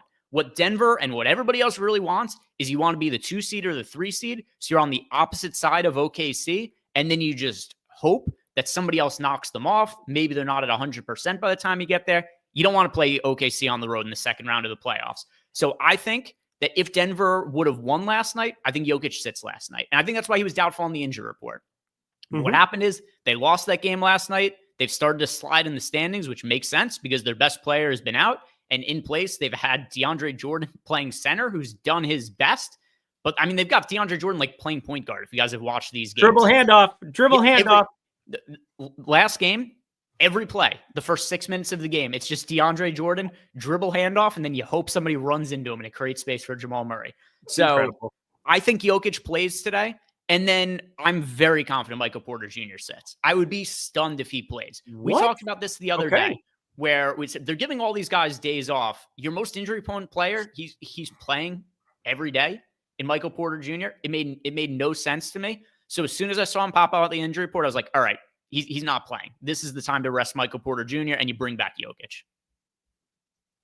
All right. Well, I'm with you on pretty much everything. I think you kind of just regurgitated most of what I said there outside of, I didn't have like a strong lead about Michael Porter Jr. I just thought, it made sense to have a rest situation. It is listed low back for what it's worth too. I think the injury designation, and we know the back injuries he's had, I think that totally makes some sense. So we're ready to rock. One thing that came in while you were saying that too, Alex Reese is inactive, which sounds stupid, but like that actually matters. Like Alex Reese is one of those guys that when he shows up and he's in uniform, you could expect him to play like some kind of minutes. We had a pretty low minutes projection on him in general, 16. But like, 16. But like my main thing is like this is 16 important minutes because of who they could potentially go to. I don't want to give them to Yabusele, who already his prop has dropped from like 22.5 PRA to like 19.5, 20.5, pretty much everywhere right now. I think we're set up in a spot where you could be looking at like Adam Bona playing a lot more potentially here. We already got news that, him and Jeff Downton, they are guys that only have a limited number of games. I believe Downton has 3 more left for Philly that he can fully have, and Jalen Hood-Schifino is out. So my guess is Alex Reese being out, you're going to get Downton in, and, you might be a decent number of minutes there, but like, I don't even think there's a way where they can punt completely at the center position the way that they want to. And with Reese gone, I think Adam Bona is just going to walk into a lot more minutes. Could be the case. We'll see when the projections update. Like you said, there is no Jalen Hood-Schifino tonight. There is going to be, there's a bunch of guys that are not going to be playing today. There's more players out on the 76ers injury report than there are guys who are in. They did sign Philip Wheeler to a 10-day contract, so he's going to be available to play. They have Quentin Grimes, Jared Butler, Justin Edwards, Adem Bona, Ricky Council, Yabusele, Jeff Doughton, Marvin Bagley, Philip Wheeler. They only have 9 active guys today. And, this guy, Philip Wheeler, we don't know anything about him. We don't know how many minutes that he could really even handle. So I'll be interested to see what our projections update ends up being. As things currently stand with Philly before this update, we didn't really have anybody looking great. Quentin Grimes, relative to some of the other options, was a viable pay up. But still, he's very expensive now, so it's not like he was popping off the page in our projections or anything like that. But is there anybody that you look at from Philly? I know you mentioned Bona as being somebody who you have, some interest in, is playing extended minutes. He's not a great fantasy producer, not terrible either, but for a big man, he's just kind of mediocre. Is there anybody that you consider as a priority play from Philadelphia? It is a great matchup against Washington. Yeah, that's the other part too. It's a great matchup. It should be moving to some extent. It's funny just watching Josh and Spags at the end of the last show. Obviously, somebody likes Quentin Grimes, so that's cool. Justin Edwards was kind of the main guy. I talked about him on the betting show last night. Talked about him a little bit here this afternoon with a buddy of mine too, where we were kind of going back and forth about how we wanted to deal with this front court situation, if there was anything to mine out. And Justin Edwards, he's just playing giga minutes for them. He's willing participant in the shooting department, 15, 16, 17 shot attempts. That's the kind of projection you're putting on Justin Edwards here. And he's a little bit overowned in our tools right now, but I definitely think it shores up his minutes.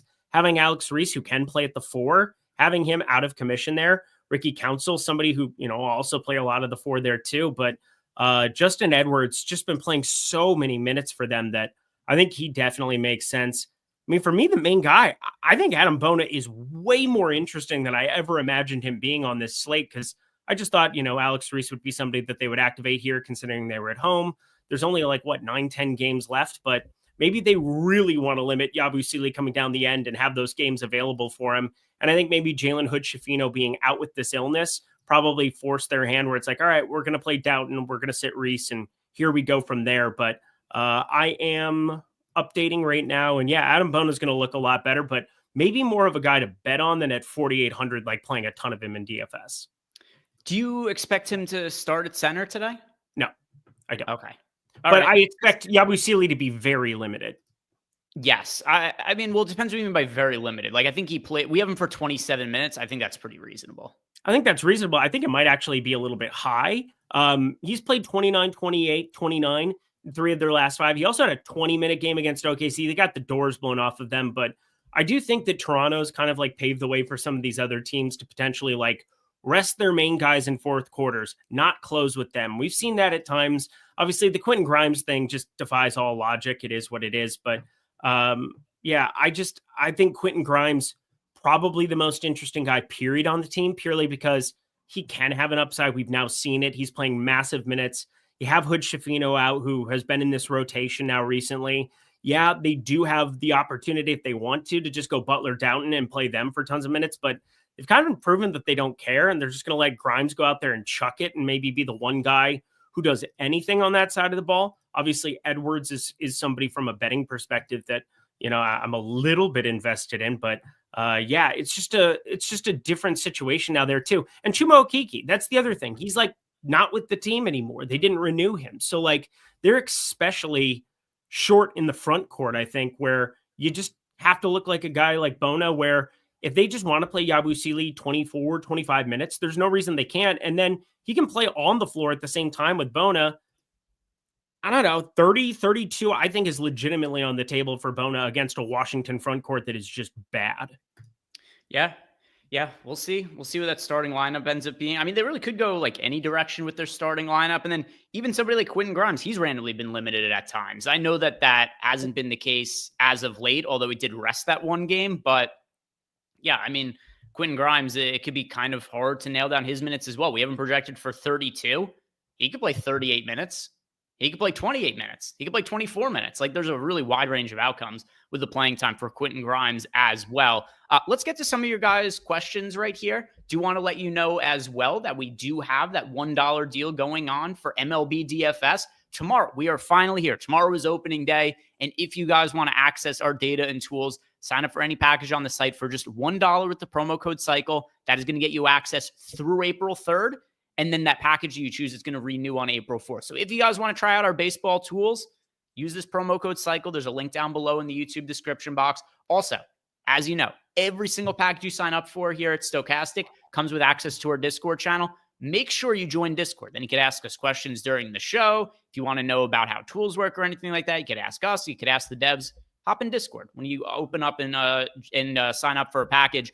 Also, I have up on the site, if you are looking to check it out, I see Larry in the chat. He's been asking for it. It is now live on the site. I have the tutorial breakdown on how to use the Sims, adjusted for all of the most recent UI and how to use all the different functions on the tools. So go ahead and check that out if you guys want to know how to use the MLB Sims tools after you sign up for just $1.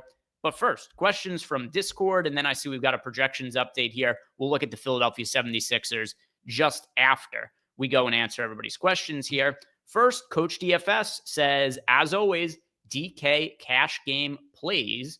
So let's pull up some of the updated. All right, not quite updated ownership. Why don't we go to the single lineup simulator again? Let's go to the single lineup simulator. Let's do it over there because it's the new function and we're talking about it here, and we can talk about what could change with that lineup. But I think that's going to encapsulate exactly what we're talking about better going forward. Sure. Yeah. If we just press, once again, it's a good idea by Eric, just complete the lineup. You'll see this is our highest projected lineup and not anything really surprising. A lot of exposure to the Milwaukee Bucks. And that's going to make sense. There's no Giannis tonight. There's no Damian Lillard. It is a tough matchup here against the Denver Nuggets. But with that said, I look at some of the guys here like Kyle Kuzma. If we're talking about like the must plays in cash games, Kyle Kuzma, Kevin Porter Jr., Trent Watford's in the lineup. I consider him a must play in cash games as of right now. Is Vucevic isn't in the lineup, but I certainly think Vucevic should be in a cash game lineup. As far as locks go, I'll say those four: Kuzma, Watford, Porter Jr., and Vucevic. And I think what's fun about looking at this too is we have LeBron James up there. He's probably somebody that I'd be willing to part with for cash game purposes. He's 34%, but I do think having maximum flexibility and just kind of having Jokic in there and then being able to turn lineup spots into potential Denver Nuggets or, God rest your soul if something unexpected happens where it's like, oh, Tatum Brown, everybody's out for Boston or some garbage that just pops up from nowhere. Like you can at least have access to that. But like I would play around in this single lineup simulator. I would like make this my cash game hub, in fact, where I would be building around it and then being like, all right, let's say LeBron, I take him out. Let's take Tyrese Halliburton out. Let's play around with configurations there. Let's see how it changes the projection at the bottom. Let's see how it changes if certain news breaks a certain way.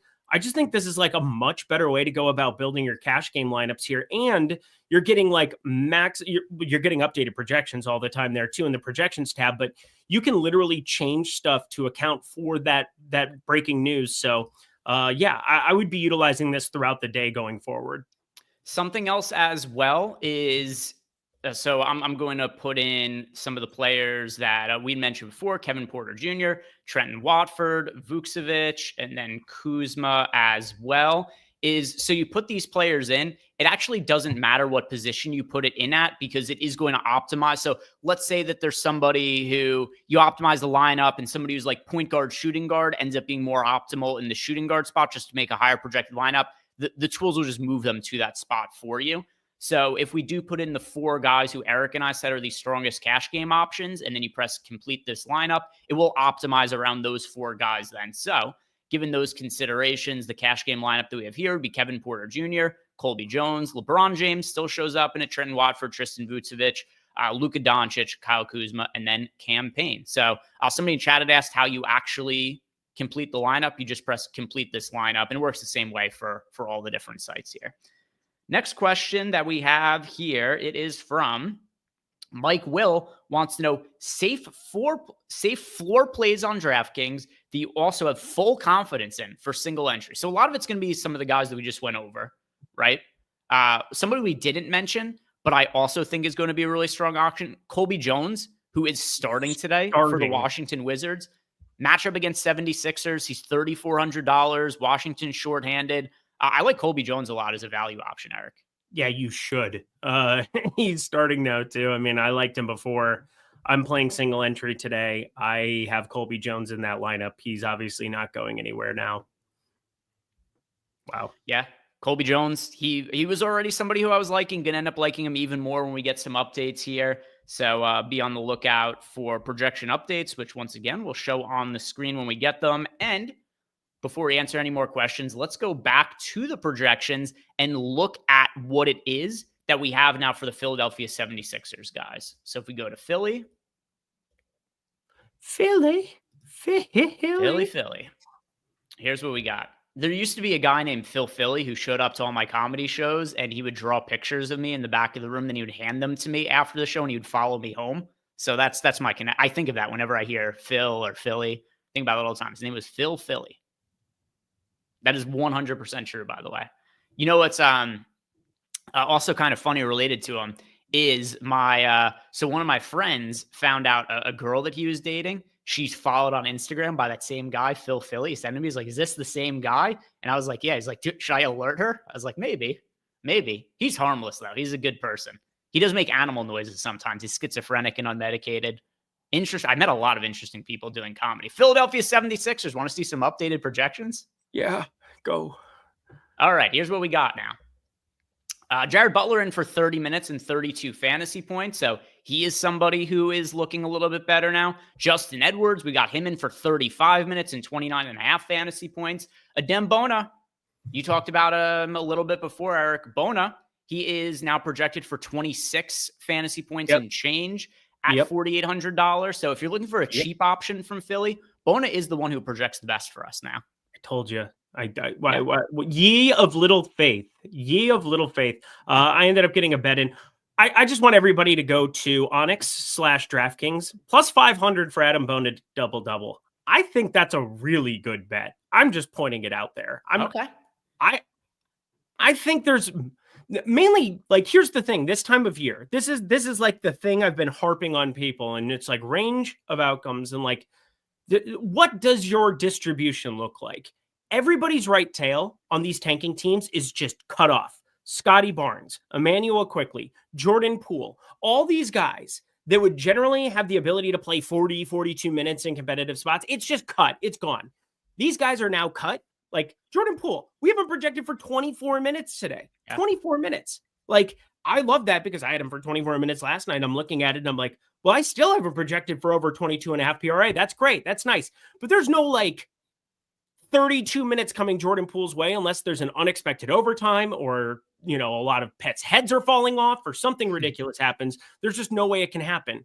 However, for these backups on tanking teams, there is a massive right tail for him because who gives a fuck if Adem Bona plays 16 or 36 minutes? They don't care. They would prefer the 36 minute side if they can get away with it. So like, take advantage of that. It's uncomfortable. Adem Bona sucks. He doesn't have good rates, but everybody's out. And Yabusele is going to matter to this team going forward. He will be a rotational piece, coming off the bench for this Sixers team next season, potentially starting depending on injuries, but that's neither here nor there. Adem Bona plus 500, I think looks really, really good. Yeah. I think he is a viable, really, really good. It's relative. He's somebody who's it's an unlikely bet. But I'm not jamming him into lineups or anything. No, God, no. But I'm just saying that he's undervalued in the marketplace right now. Bet his rebounds. I'm going to get his double here right now. And then I just think he's a better DFS play where, again, his right tail, like what he could do is just play way more minutes than anybody's expecting. We go from 26 fantasy points to like 36 pretty damn quickly. And all it is minutes. It's not him playing better or worse. He's just bad no matter what. But like, we play fantasy sports. We got to get fantasy points. That we do. Let's see if we've got a projection update for the Wizards. By the way, here's what we have for the starting lineup, because what immediately caught my eye was that Colby Jones is in the starting lineup, but Colby Jones in the starting lineup means no Vucevic starting. We have seen them go with that big starting front court. They are going Poole, Carrington, Colby Jones, Champagnie, Alex Sarr. Vucevic, still a GPP option, but with that said, do you have any concerns about his floor or potentially his ceiling now that it's confirmed that he isn't starting? Who? Vucevic? Yeah, I mean, he's still a great fantasy producer. He's going to be a little bit overowned. He's cheap, though. He's 4,300. I just want to point out, Anthony Gill listed available to play. I want to just point out that there are things that Washington can do, such as, I don't know if anybody else noticed that back-to-back, they just put Rashawn Holmes out there because that's something that they're allowed to do. Rashawn Holmes came back into the rotation, played 17 minutes. You know what happened to Vucevic that game? He played 4 against the Knicks, a grand total of 4. There are no rules. If you play these tanking teams, if you are doing this, you just have to understand that bad things can happen. And so if he's a little bit overowned and he's not starting, I'm willing to be underweight for sure. Let's see what else we have for questions in the Discord channel. And we are, should have that update for the Wizards in a couple of minutes here. And then we'll take a look at that. Starting lineup for the Philadelphia 76ers. Oh my God. No Butler. Yeah, this is not the starting lineup I was expecting. Jeff Doughton at point guard. Quentin Grimes, that was expected. Ricky Council expected. Edwards, Yabusele. We've got Jeff Doughton Jr. starting at point guard tonight. He's going to play a lot too, because again, there's only 3 games he has left. I think it's 3. Is that what it is, or is that Alex Reese that has 3 in the last 9 games? Now it'll be. Well, I thought Kessler Edwards was going to play a lot last night because he was on the final day of his 10-day contract. Didn't make a difference for him. When his first rotation was 3 minutes, he came out. I was like, he's probably not going to play a ton. It could matter. It could end up not mattering. But anyway, Jeff Doughton Dallas has nothing to tank for. That's the problem. Is Dallas is like actively trying to win, so that's unfortunate. Yeah, that's true. Well, anyway, Jeff Doughton, $5,100 on DraftKings. His price point over on FanDuel. Let's see, what was Jeff Doughton over on FanDuel? He is $4,800, but he's going to look really good over on FanDuel. He looks good on DraftKings as well, but really, really good on FanDuel. Really, really good on FanDuel. Good God. Any other thoughts on that 76er starting lineup? I hate them. Those are my thoughts. I hate this team. Enough. I hate this city. Philly could just fall into the earth and that'd be okay. Congratulations on your Super Bowl. You almost did it yourselves. Boy, the AI summary is hilarious. Viewers are commenting on a story involving a man named Greg, kidnapping a van and discussing Greg's comedic performances. I love it here. 2.7K people hit the like button, please, for Greg's stalker, who, I mean, that story kept getting wilder and wilder the more that you talked. I only stopped it there. I tried to, so he became part of my friend group. No, don't do this. Don't do this. Oh no. So he became part of my friend group. Like we would get him, we would take him out to eat. We get him, because like he had no money or anything. So we would get food for him. Like we would make sure that, like he was taken care of and like wasn't just like living on the streets or anything like that. I tried to help get him a job. And like, obviously we're not trying to get him a job at a Fortune 500 company or anything like that. I was trying to figure like, what can he do? So I was like, I put a resume together for him to be a dog walker. I thought that was like, he made a lot of animal noises. And I was like, he seems to like animals. I think this would be a good fit for him. And the big holdup was we came up with work experience for him on his resume. Yeah. And, it's not super competitive to get a dog walking job. So people would call him and I was his reference. I pretended to be his old boss. If people ever called me, if people called him, they would ask him about his previous work experience and what he did, and he couldn't tell lies. So every single time they would call him and ask about his previous work experience, he'd say, "I've never had a job before." And this was the hold up every single time, and why he was never able to get a job.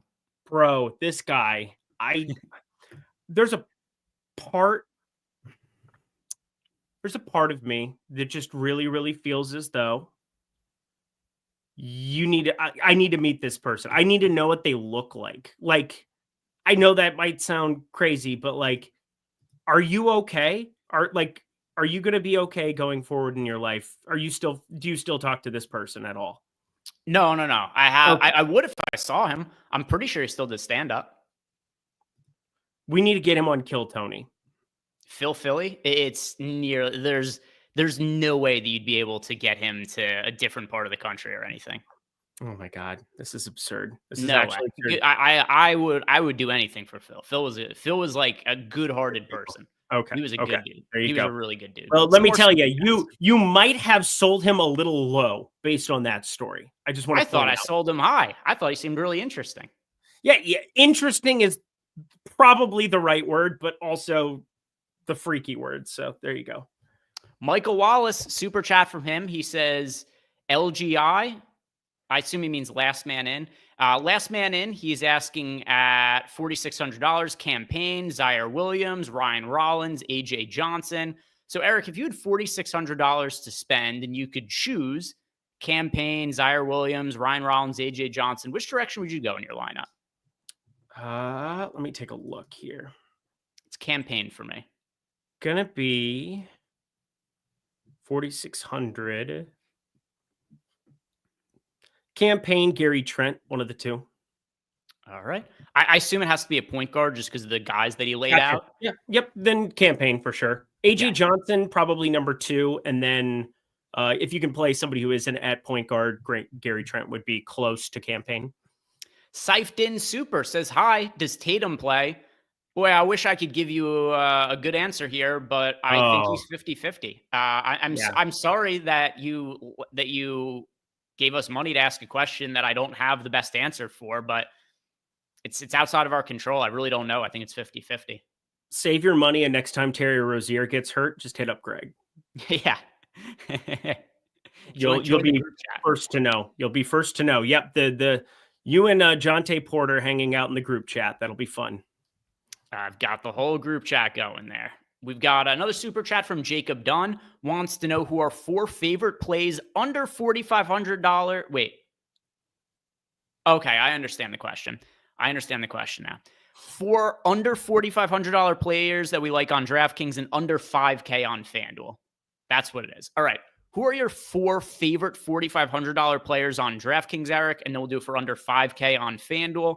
We can work on this together. So once again, under $4,500.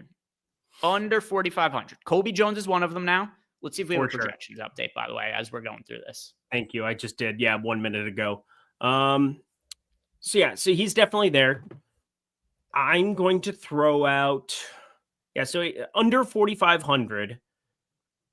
Tristan Vucevic still is in that category of like playable dudes. He's a little bit overowned. Jonathan Mogbo's interesting. 4,200. He was somebody that I was getting a lot of before we got this influx of news on, just mismatch whatever Philadelphia 76er guys that I've kind of given boost to as we go along.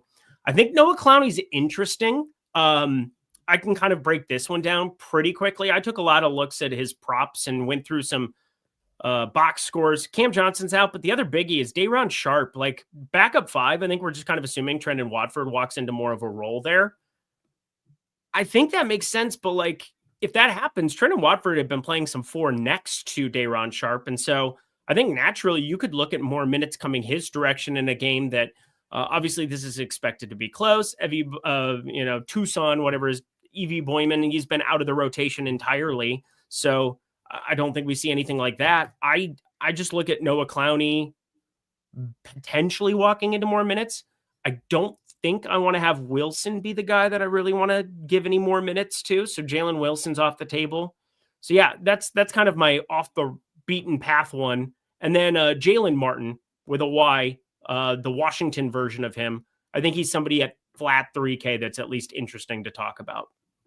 All right. So, by the way, the projection on Colby Jones we have now, so a couple of changes here. We've got Vucevic at $4,300, now projected for 26.37 fantasy points. So still looks good as a GPP option, but we had him, if I remember correctly, before for like just over 30 fantasy points. Colby Jones now, your best value option on the slate, $3,400 projected for 25.5 fantasy points, project for 39% ownership. He's now a really strong punt option and definitely somebody you want to be playing in cash games as well. So Colby Jones, he's going to be one of them for me on DraftKings. Let's see. Who else? Colby Jones. Gary Trent will be one for me. Yep. I mean, his question is guys we're comfortable playing. There's nobody else there's guys I'm willing to play. None of these guys, like, I agree with you. I'm getting to my last run, I had 14% of Jalen Martin. I'm not going to tell you that he's like the best play in the world that I'm super confident in. Yep. I think he's viable.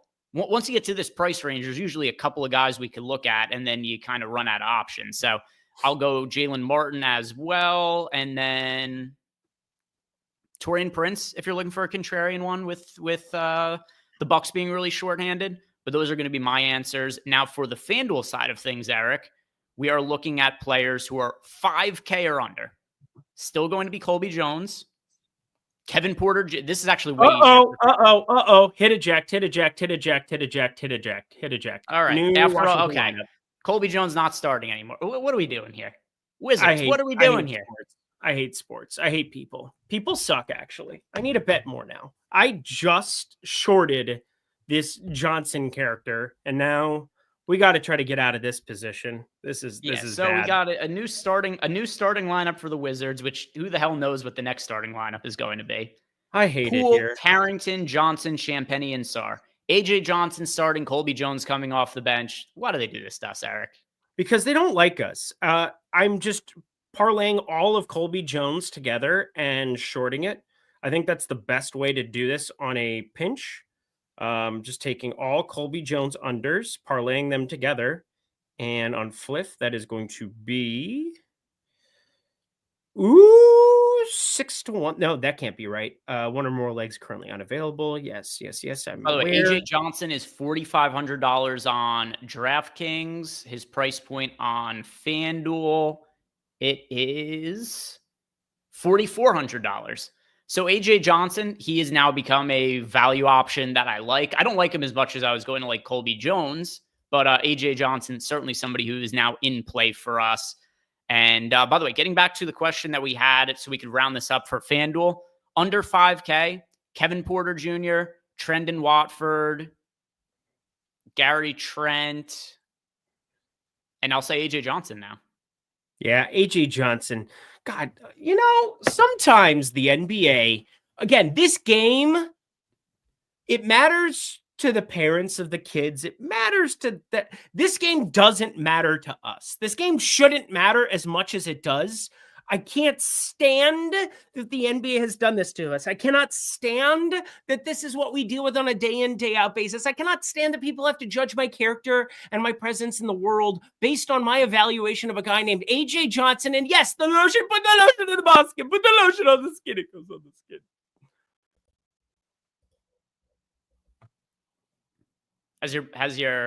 Has your blood pressure gone down a little bit now?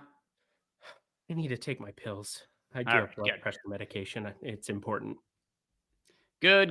By the way, if you guys haven't done yet, like the video, subscribe to the YouTube channel. In 17 minutes, the show will be ending, but Josh and I will be over in playback. And once again, want to remind you all one more time, promo code cycle, MLB regular season starting tomorrow afternoon. What do we have planned for tomorrow? We got all kinds of stuff planned.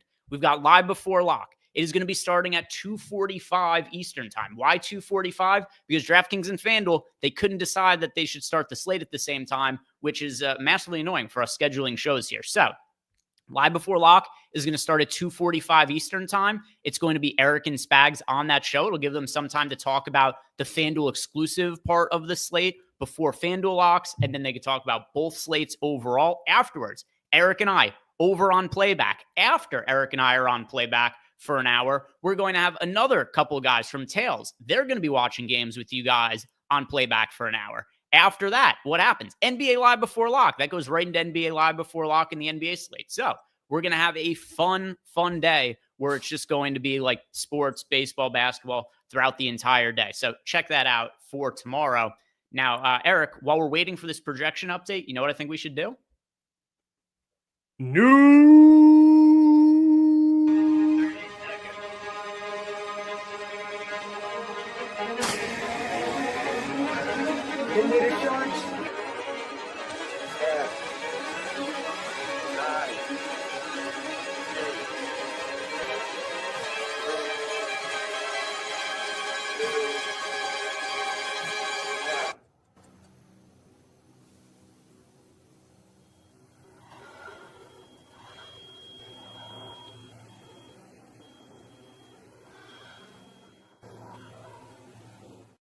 All right, Eric, here we go. Nuke of the night, random shit changing for no reason. That's going to dictate my nuke of the night a little bit here, but I'm curious to hear from you. Who are you going with? Oh, there is only one nuke of the night for tonight. There's only one opportunity that we have, only one shot, one opportunity to seize everything we ever wanted. We should capture it and not let it slip. When the best fantasy producer on planet Earth, when the best basketball player on planet Earth is returning into our lives at sub 10% because people are worried he may or may not play, it was always going to be the one and only Nikola Jokic. I think it goes without saying that he is very good. He is very, very good. But the matchup, if they obliterate them, he is probably part of the reason that they do the obliterating. He also can put up 65 in a matter of seconds. You also look at the center position, and you have Cat, tough spot against the Celtics. You have Porzingis, potentially everybody back at 8,400. Zubats, Harden's already in. We got Miles Turner, 6,400. Alex Sarr, who knows what those minutes are going to be. I just look at like all these guys who have shown upside at the center position, and it's really hard for me not to look at the position and just give it all to Jokic. So in 20 max, I am making an insanely aggressive stand on it. In 150 max, I'll probably be, 30, 40% still. We have so much value to rotate and take shots on from some of these games. I just see it being Nikola Jokic, nuke of the night. Yeah, I think that's a good direction to go. I'm going to go with somebody who we just got news on. I don't know how much the field is going to be pushing to play AJ Johnson. I assume his ownership projection is about to go up. I don't know if it's going to actually, let's see, I could find it here in a second. We have AJ Johnson projected for 27% ownership. Now, I don't know it gets quite that high. We have seen him popular in other starts so far, but we've had like 3 different expected starting lineups for the Wizards over the course of the last 20 minutes now. I don't know that people are going to be swapping to AJ Johnson the way that they should, Eric. He looks like one of the top value options on the slate. We now have him in for 26.16 fantasy points at $4,500. He's $4,400 on FanDuel. I want to play AJ Johnson today. I love that. Also, I meant to say Clippers. I didn't mean Celtics. I know where the Celtics are playing. They're playing Phoenix this evening. I'm very aware. Thank you so much, chat, for bringing up points that don't even matter. God damn it. Go ahead. Well, maybe you should just never be wrong then, Eric. Oh, then I'd be Josh Engleman. That's certainly how it exists in his mind. That was a really certainly good how comeback. it exists in his mind. Never been wrong before. Never been wrong. One day we'll catch him. One day we'll catch him being wrong. Hasn't happened yet, but we'll catch him one day. We'll catch him. Let's see what else we have for questions from you guys. We have a few of them that come into Discord. All right, so let's see. All right, we have Sally Sal wants to know favorite late hammer at shooting guard. I really don't think of it that way. I don't care when my players start. Like, I care to an extent of I prefer guys who are playing later just for the purpose of having flexibility in our lineups. But I don't look at my lineups and be like, oh my God, I need a shooting guard who starts at a specific time. I just want to play the best overall guys on the slate. And for me, like, I really like AJ Johnson at shooting guard now. He's early locking, not late locking. It doesn't matter to me, though. For yourself, is there a particular guy that you like in the last game of the slate with shooting guard eligibility? Christian Brown, kind of. Okay. I mean, not the last game, not Boston Phoenix. I don't like anything in that one really anymore. Gary Trent, Christian Brown, AJ Green, maybe a little bit. I assume AJ Green has a path to playing more minutes than we think. I think there's a path he starts over. I mean, it could be Andre Jackson. It could be AJ Green. Don't really care who starts at the 2 there. I mean, there's something to take a shot on if you really, really wanted to.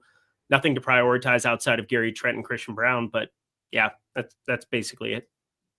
Okay. Yeah, I don't have any issues with that as an answer there. Let's see what else we have for questions. The next one is coming to us from Westbrook Forever. He wants to know, would you use the new feature for single entry? So for GPPs, I don't just want to play the highest projected lineup. Here's how you could use it in the single lineup sim. If you have a handful of guys that you like, and then you're just not exactly sure how to fill out the lineup, and for a GPP, you can enter in 5 of those players and have it fill it out for you. What you shouldn't do, though, is just play the highest projected lineup in a single entry contest or a GPP. It's going to be duped with a ton of people. So I wouldn't do it for that specific purpose. For cash games, easy. Just press the optimize button after putting in some of the highest owned players, and I think you'll get a very, very good cash game lineup. For GPPs, though, I wouldn't simply play the highest projected lineup. Nor would I. All right. The next question we have a super chat here. By the way, shout out to Chris Williams, who gifted out 5 YouTube memberships. Chris, thank you as always for supporting the channel. And then a 2v2 from Pious Devil, Campaign and Brooke Lopez, or Jeff Doughton and Yabusele, Eric. I mean, the Yabusele one's hard for me to get behind. Same. Got to go to the first one. I agree. I don't really love Brook Lopez today either, though. I don't he's either, he's but in play because of how shorthanded they are. if But things go south, he is off the floor immediately, and things are probably going to go south. yeah. I'll go Payne and Lopez. I prefer to the other combination, but if we're being honest with you, I don't think Eric or I are thrilled with either side of that 2v2, correct? Yeah, Payne and Lopez, 4 kids, and I got to take all of that ass to showbiz. Okay, I'll get your kids. And then It's easily the preferred side, though, the Lopez correct, side. 100%.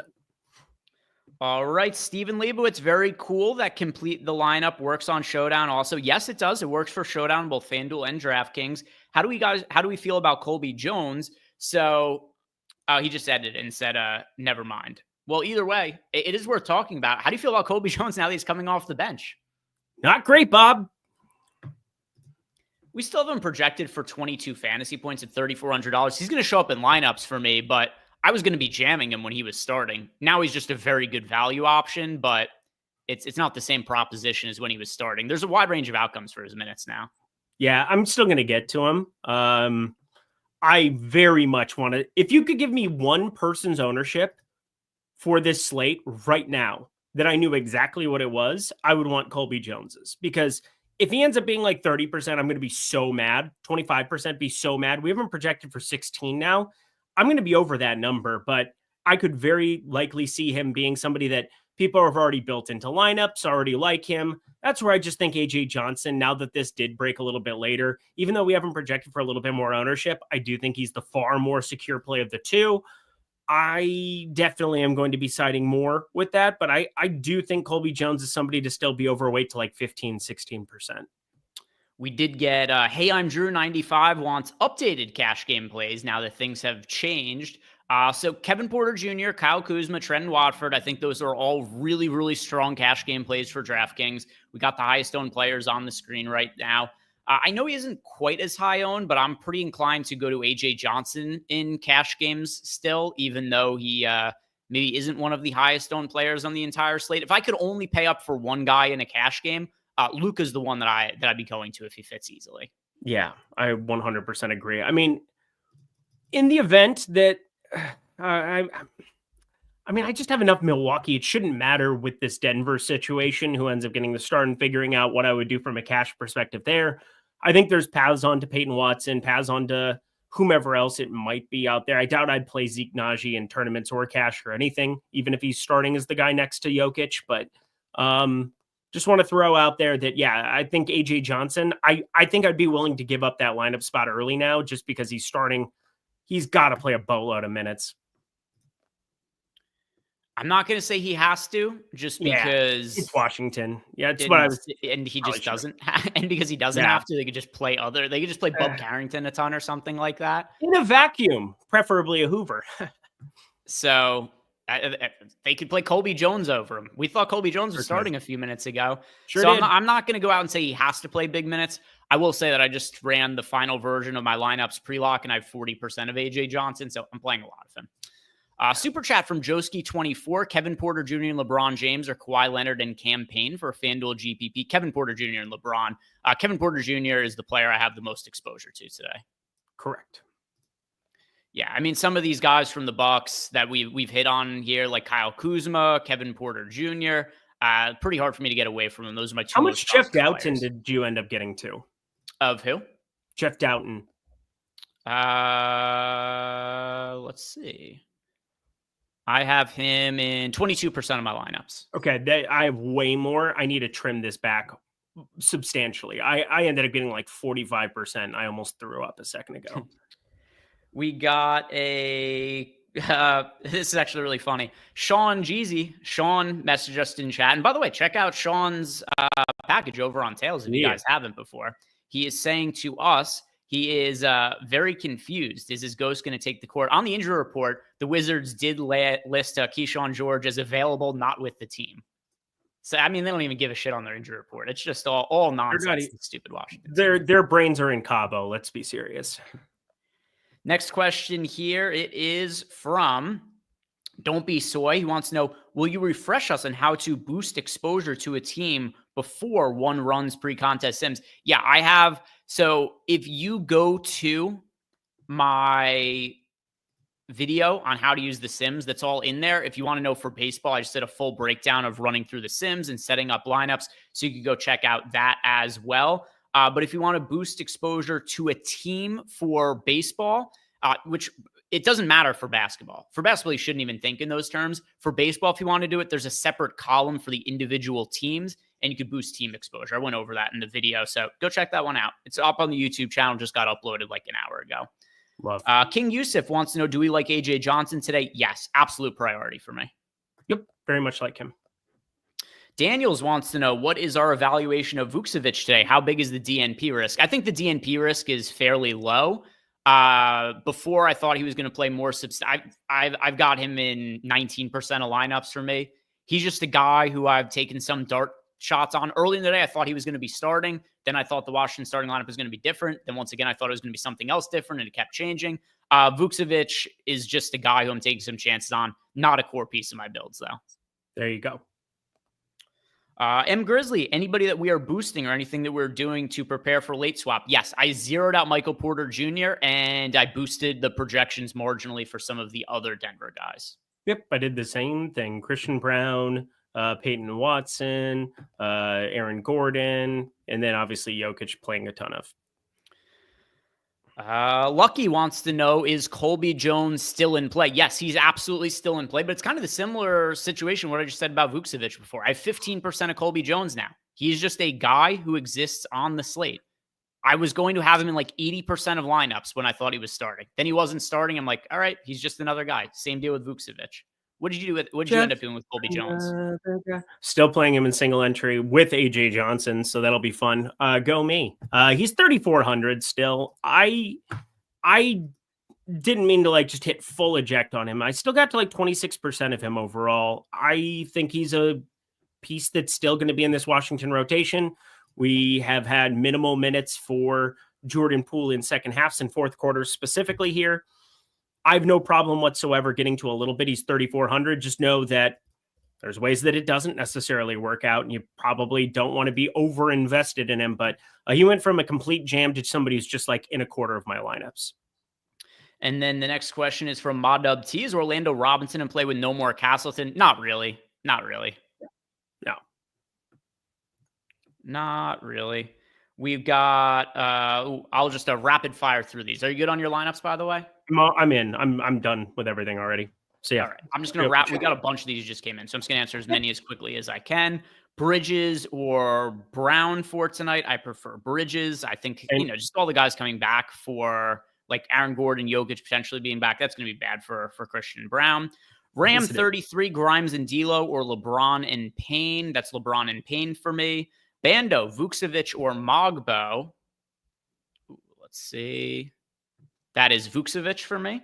And then finally, Jaw 1224. Colby Jones still viable as a last man, and yeah, he's still viable as a last man, and he just isn't a guy who's like a must play in cash games or a top value play on the slate anymore. I've got 15% of him. Yep, I have 25. So done. All right, let's see. Is there any other final questions? There are not. We've answered everything. If you guys haven't done yet, like the video, subscribe to the YouTube channel. Baseball content starting tomorrow. Eric, any other final thoughts for the people while I drop the playback link into chat? Nope. I'm about to go finish up 22 games for tomorrow between NBA and MLB. So, I should probably go. Have a great one, everybody. Let's win some money and head over to playback right now. Yep. Link there in the chat. See you guys over in playback. Good luck tonight.